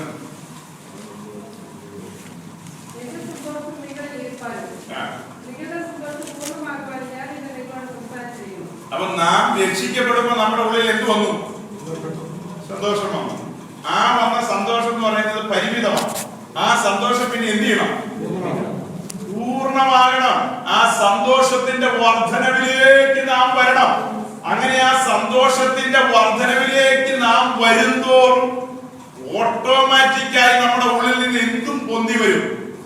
സ്തോത്രവും പരപ്രേരണയിൽ സ്തോത്രം വന്നിട്ട് കാര്യമുണ്ടോ?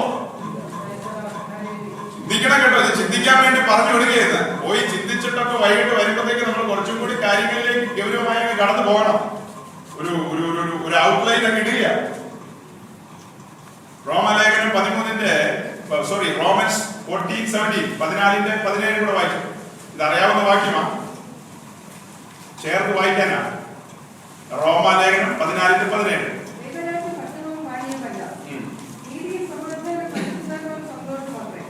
ദൈവരാജ്യം, ഇതും ഇന്ന് വൈകുന്നേരം ഞാൻ പറഞ്ഞു വരാൻ തുടങ്ങിയാണ്. ദൈവരാജ്യം ഭക്ഷണവും പാനീയവും. ഭക്ഷണവും പാനീയം എന്നുള്ളതിന്റെ യഥാർത്ഥ മീനിങ്, ദൈവരാജ്യം മെറ്റീരിയൽ അല്ല. ദൈവരാജ്യം എന്ന് പറയുന്നത് എന്താ? നീതിയും സമാധാനവും. ആ സന്തോഷം നമ്മൾ അനുഭവിക്കുന്നുണ്ടോ സഹോദരങ്ങളെ? വേണ്ട വിധത്തിൽ യഥോവിധം നാം ആ സന്തോഷത്തിന്റെ പൂർണ്ണതയിലാണോ നാം ഓരോ ദിവസവും മുന്നോട്ട് പോകുന്നത്? അല്ലെന്നുള്ളത് ആ സത്യത്തിൽ ഞാൻ ആരംഭത്തിൽ പറഞ്ഞു. ദൈവസന്നിധിയിൽ നിന്നുകൊണ്ട് വ്യാജം പറയേണ്ട കാര്യമില്ലല്ലോ. ഉള്ള അഥവാ സത്യം പറഞ്ഞാൽ നമുക്ക് സന്തോഷം വരണമെങ്കിൽ എന്താ ഇപ്പൊ വായിച്ച ദൈവരാജ്യം ഭക്ഷണവും പാനീയമാണ്. നമുക്ക് സന്തോഷം വരണമെങ്കിൽ സങ്കീർത്തനം 4:7 വായിക്കണം. നമുക്ക് സന്തോഷം വരണമെങ്കിൽ സങ്കീർത്തനം 4:7 വായിക്കണം. വായിച്ചാട്ടെ, കാണാതെ അറിയാം.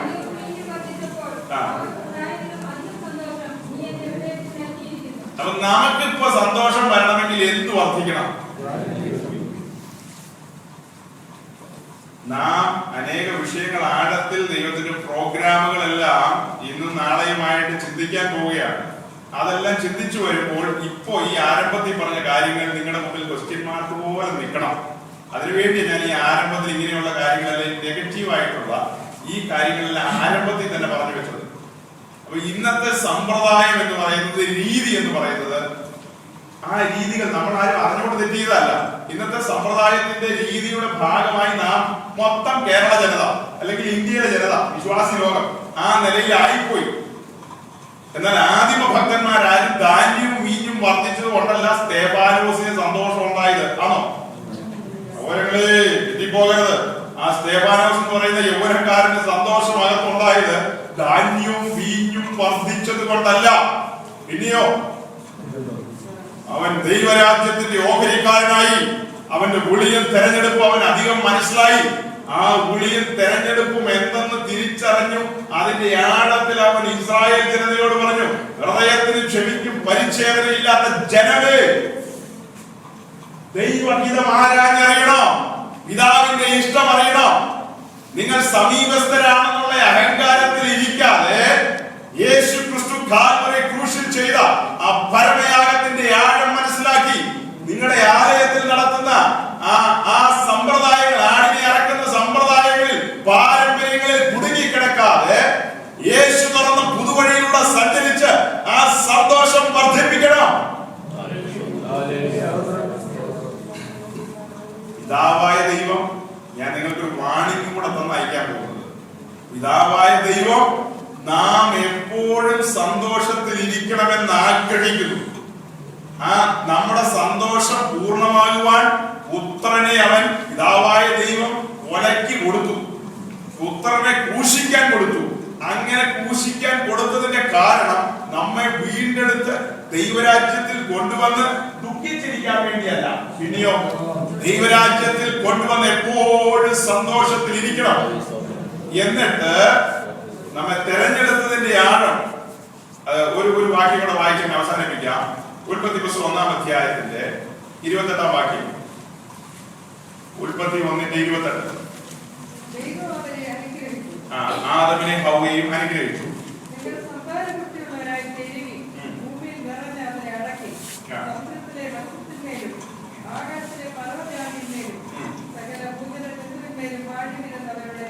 സകലത്തിന്റെ മീതെയും നിങ്ങൾ എന്ത് ചെയ്യണം? വാഴണം, റൂൾ ചെയ്യണം. അപ്പോ മനുഷ്യനെ ദൈവം സൃഷ്ടിച്ചതിന്റെ കാരണങ്ങളിൽ രണ്ടാമത്തെ കാരണം, ഒന്ന് തന്നോട് കൂടെ ഇരിപ്പാൻ, കൂട്ടായ്മയ്ക്ക്, ഫെലോഷിപ്പിനെ സ്നേഹിക്കാൻ. അടുത്തത്, ആ മനുഷ്യനെ കൊണ്ട് ദൈവം എന്ത് ചെയ്യുന്നു? സകലത്തിന്റെ മീതെ, അവന്റെ മീതെയുള്ള ദൈവമുള്ളൂ. എല്ലാത്തിന്റെയും മീതെ അവനാണ് സിംഹത്തിന് പേരിട്ടത്, മത്സ്യങ്ങൾക്ക് പേരിട്ടത്, മൂർഖൻ പാമ്പിന് പേരിട്ടത് അവൻ തന്നെയാണ്. അതെല്ലാം അവൻ പറയുമ്പോൾ അവന്റെ പരിധിയിൽ വരുമായിരുന്നു. അവൻ സകലത്തെയും അടക്കി വാഴുമായിരുന്നു. അവനാണ് വീണുപോയത്. ആ വീണുപോയ മനുഷ്യനെ ദൈവം യുഗങ്ങളിൽ തന്റെ പ്രവൃത്തി അയച്ച ഒടുവിൽ യേശു ക്രിസ്തു മൂലം പൂർണ്ണമായും വിടുവിച്ച് ഒരു പ്രത്യേക ഉദ്ദേശത്തിന് തെരഞ്ഞെടുത്തു. റോമൻസ് 5:70, റോമാലേഖനം 5:17. കാതലായ വാക്യങ്ങളിലേക്ക് വരികയാണ്, കാതലായ ഗൗരവമുള്ള കാര്യങ്ങളിലേക്ക്. ദൈവം മനുഷ്യനെ സൃഷ്ടിച്ചത്, നിങ്ങൾക്ക് പിന്നത്തേതിൽ എന്നോട് വേണമെങ്കിൽ സംസാരിക്കാം, ആരാധനയ്ക്ക് അല്ല. ദൈവം മനുഷ്യനെ സൃഷ്ടിച്ചത് തന്നോട് കൂടെ ഇരിപ്പാനും കൂട്ടായിരിക്കും. അടുത്തത് വാഴുവാൻ. ആ വാഴുവാനുള്ള അധികാരത്തിലേക്ക് വരുവാൻ അവൻ അയോഗ്യൻ. ആദമിനെ സംബന്ധിച്ച് പറഞ്ഞാൽ അവൻ മൺമയൻ. നമ്മെ സംബന്ധിച്ച് പറഞ്ഞാൽ വീണുപോയ നമ്മെ വീണ്ടെടുത്തു. നമ്മോട് കാട്ടിയ സ്നേഹം, ഇതെല്ലാം വെച്ചിട്ട് ആരും പറയാതെ നമ്മൾ അവന്റെ മുമ്പിൽ കിരീടം താഴെ വെച്ച് ചെയ്യും. ആരാധനയുണ്ട്. ആരാധനയുണ്ടോ ഇല്ലയോ? ഉണ്ട്. പക്ഷെ തല തിരിച്ച് പഠിക്കരുത്, തല തിരിച്ച് ചിന്തിക്കരുത്. കാതലായ വിഷയമായത്. വായിച്ചോ റോമൻസ് 5:17.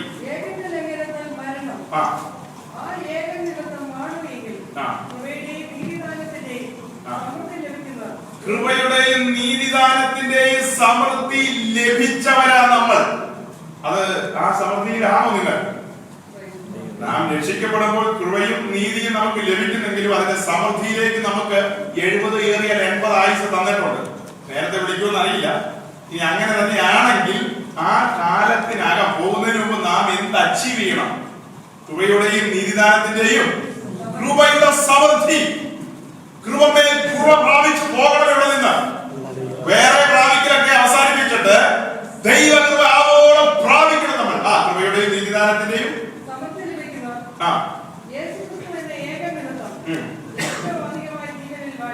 ഏറ്റവും അധികമായി യേശു നേരത്തെ പറഞ്ഞു, ഞാൻ വന്നത് ജീവനും സമൃദ്ധിയായ ജീവനും തരാൻ വന്നിരിക്കുന്നു. ആ സമൃദ്ധിയായ ജീവൻ നമ്മിൽ വരുമ്പോൾ നാം ജീവനിൽ എന്ത് ചെയ്യണം? ആദമിനെ സൃഷ്ടിച്ചത് വാഴുവാൻ. അവൻ പിതാവിന്റെ ഹിതത്തിൽ നിന്ന്, അവന്റെ നിയമത്തിൽ നിന്ന് തെറ്റിയപ്പോൾ വാഴ്ച അവസാനിച്ചു. പകരം അവന്റെ മുതുകിൽ മറ്റൊരുവൻ വാണു. സാത്താൻ അവന്റെ മേൽ വാണു, രോഗം അവന്റെ മേൽ വാണു, നിരാശ അവന്റെ മേൽ വാണു, ദുഃഖം, അസ്വസ്ഥതകളെല്ലാം അവനെ വാണു എന്നുള്ളത് അവനെ ഭരിച്ചു. എല്ലാത്തിനെയും ഭരിക്കാൻ നിയമിക്കപ്പെട്ടവൻ വീട് പോയപ്പോൾ അവന്റെ മുതുകിൽ മറ്റൊരുവൻ കയറി. ഇവിടെ നാം വായിച്ചു, യേശു ക്രിസ്തുവിന്റെ പരമയാഗം മൂലം, അവൻ നമുക്ക് നൽകിയ വാഗ്ദത്തം മൂലം നാം ജീവനിൽ സകല സാത്താന്യ ലോകങ്ങളുടെ മീതെയും വാഴണം. സകലത് നമ്മുടെ കാൽക്കീഴിലേക്ക് വരണം. അല്ലാതെ നിങ്ങൾക്ക് ഉപ്പും മുളകും തരാനല്ല കേട്ടോ യേശു കാൽവറി ക്രൂശിൽ കയറിയത്. യേശു കാൽവറി ക്രൂശിൽ കയറിയത് നേരം പോക്ക് കഥ പറയാനല്ല. അവന്റെ വിലാപ്പുറം, അവന്റെ കയ്യിൽ ആണിയടിച്ചത് നമ്മെ ഓരോരുത്തരെയും ആദം വിട്ടുപോയ അതിലും മേത്തരമായ ഒരു പദവിയിൽ കൊണ്ടുവന്ന് വാഴുന്നവരാക്കാൻ. സ്വർഗ്ഗത്തിൽ ചെല്ലുമ്പോഴല്ല, ഈ ഭൂമിയിൽ വെച്ച്, ഇവിടെ വെച്ച് നാം വാണ് തുടങ്ങണം. ആ വാഴ്ചയുടെ പൂർത്തീകരണമാണ് നിത്യതയിൽ പുതിയ യെരൂശലേമിൽ നാം വാഴാൻ പോകുന്നത്. അതിലേക്കെല്ലാം നാം കടക്കും. നമ്മെ വിളിച്ചിരിക്കുന്നത് കേവലം നേരം പോക്കിനല്ല. എറണാകുളം പട്ടണത്തിൽ ആയിരങ്ങൾ, പതിനായിരങ്ങൾ, ലക്ഷങ്ങളുണ്ട്. ഈ ബിൽഡിംഗിൽ ലക്ഷങ്ങളെല്ലാം ഉണ്ടോ? അയ്യോ, 10, 50, 30 പേരെ ഇവിടെ ഉള്ളൂ. ഈ ലക്ഷക്കണക്കിന് ആളുകൾക്ക് ആ തെരഞ്ഞെടുപ്പ് ലഭിച്ചില്ല. സാധുക്കളായ, ആർക്കും വേണ്ടാത്ത, തള്ളപ്പെട്ട, ത്യജിക്കപ്പെട്ട നമുക്ക് ആ തെരഞ്ഞെടുപ്പ് ലഭിച്ചു. അത് നാം തിരിച്ചറിയണം. എന്താണ് പിതാവ് എന്നിലൂടെ ആഗ്രഹിക്കുന്നത്? എത്രത്തോളം, ഏതളവ് വരെ നാം ഇങ്ങനെ കുനിഞ്ഞ് മുതുകൊടിഞ്ഞ് അയ്യോ അയ്യോ എന്ന് അയ്യം വിളിച്ചു പോകേണ്ടവരല്ല. പകരം ഈ തിരുവെഴുത്ത് തിരിച്ചറിയണം. ഈ തിരുവെഴുത്ത് അകത്തേക്ക് കയറണം. ഈ തിരുവെഴുത്തിൽ 2 മിനിറ്റോടെ ഉണ്ട്. ഒരു കാര്യം കൂടെ പറഞ്ഞ് അവസാനിപ്പിക്കാം. നമ്മുടെ ഇടയിലുള്ള ഒരു തെറ്റിദ്ധാരണയാണ്, ദൈവവചനം 2 മിനിറ്റ് വായിക്കുക, മണിക്കൂറുകൾ പ്രാർത്ഥിക്കുകയോ പാടുകയോ ആരാധിക്കുകയോ പലതും ചെയ്യാം. വേദപുസ്തകം വായിക്കുന്ന 2 3 മിനിറ്റ്. അതുകൊണ്ട് ഇന്ന് ജനത്തിന് കാര്യം അറിയത്തില്ല.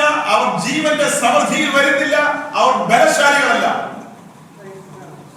അവരിലേക്ക് ബലം കടന്നു വരണമെങ്കിൽ എബ്രായ ലേഖനം 1:3 വായിച്ചേ. ഒരാൾ എബ്രായ ലേഖനം 1:3, മറ്റൊരാള് യാക്കോബ് 1:22 വായിച്ചാണ്. സോറി 21. Sorry, James 1:21.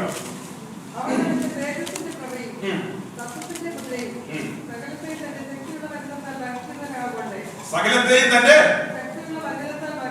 ശക്തി അന്തർലീനമായിരിക്കുന്നത് എവിടെയാ? സമ്മതിക്കാമോ? തന്റെ ശക്തിയുള്ള വചനത്തിൽ. അപ്പൊ ആ ശക്തിയുള്ള വചനം നാം ഭക്ഷിച്ചാലോ നാമും പുഷ്ടിപ്പെടും, ശക്തിപ്പെടും. അത് സാധാരണ ഇഷ്ടമല്ല. അതുകൊണ്ട് വേദവസ്തു നമ്മൾ തുറക്കുമ്പോഴത്തേക്ക് ഉറക്കം വരും. അപ്പോഴത്തേക്ക് നമുക്ക് ഉറക്കം വരും. മുട്ടുവേദന, നടുവേദന, കാലുവേദന, കൈവേദന. ഇനി യാക്കോബ് കൂടെ വായിക്കും. വേറെ ആൾ വായിക്കും.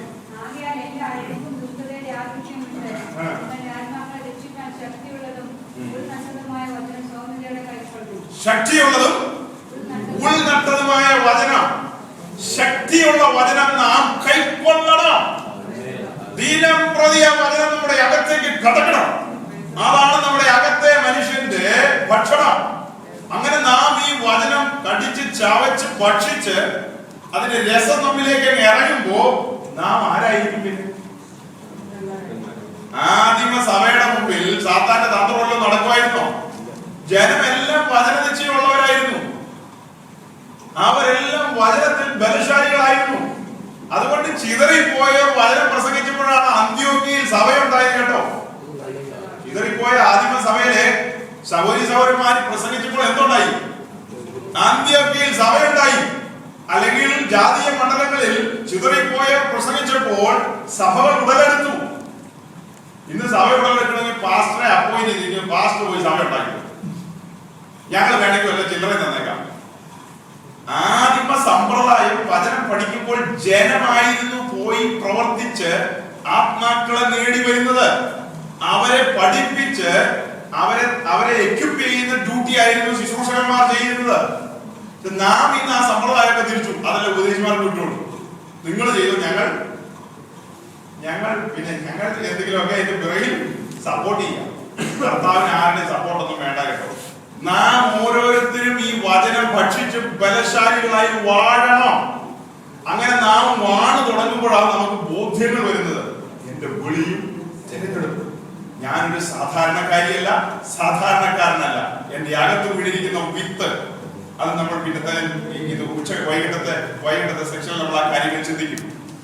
നാം ആരാണെന്നുള്ള ആഴമേറിയ ബോധത്തിലേക്ക് നാം വന്നു കഴിയുമ്പോൾ നമ്മുടെ അകത്ത് ധൈര്യം വർദ്ധിക്കും, സന്തോഷം നുരഞ്ഞു വന്നു.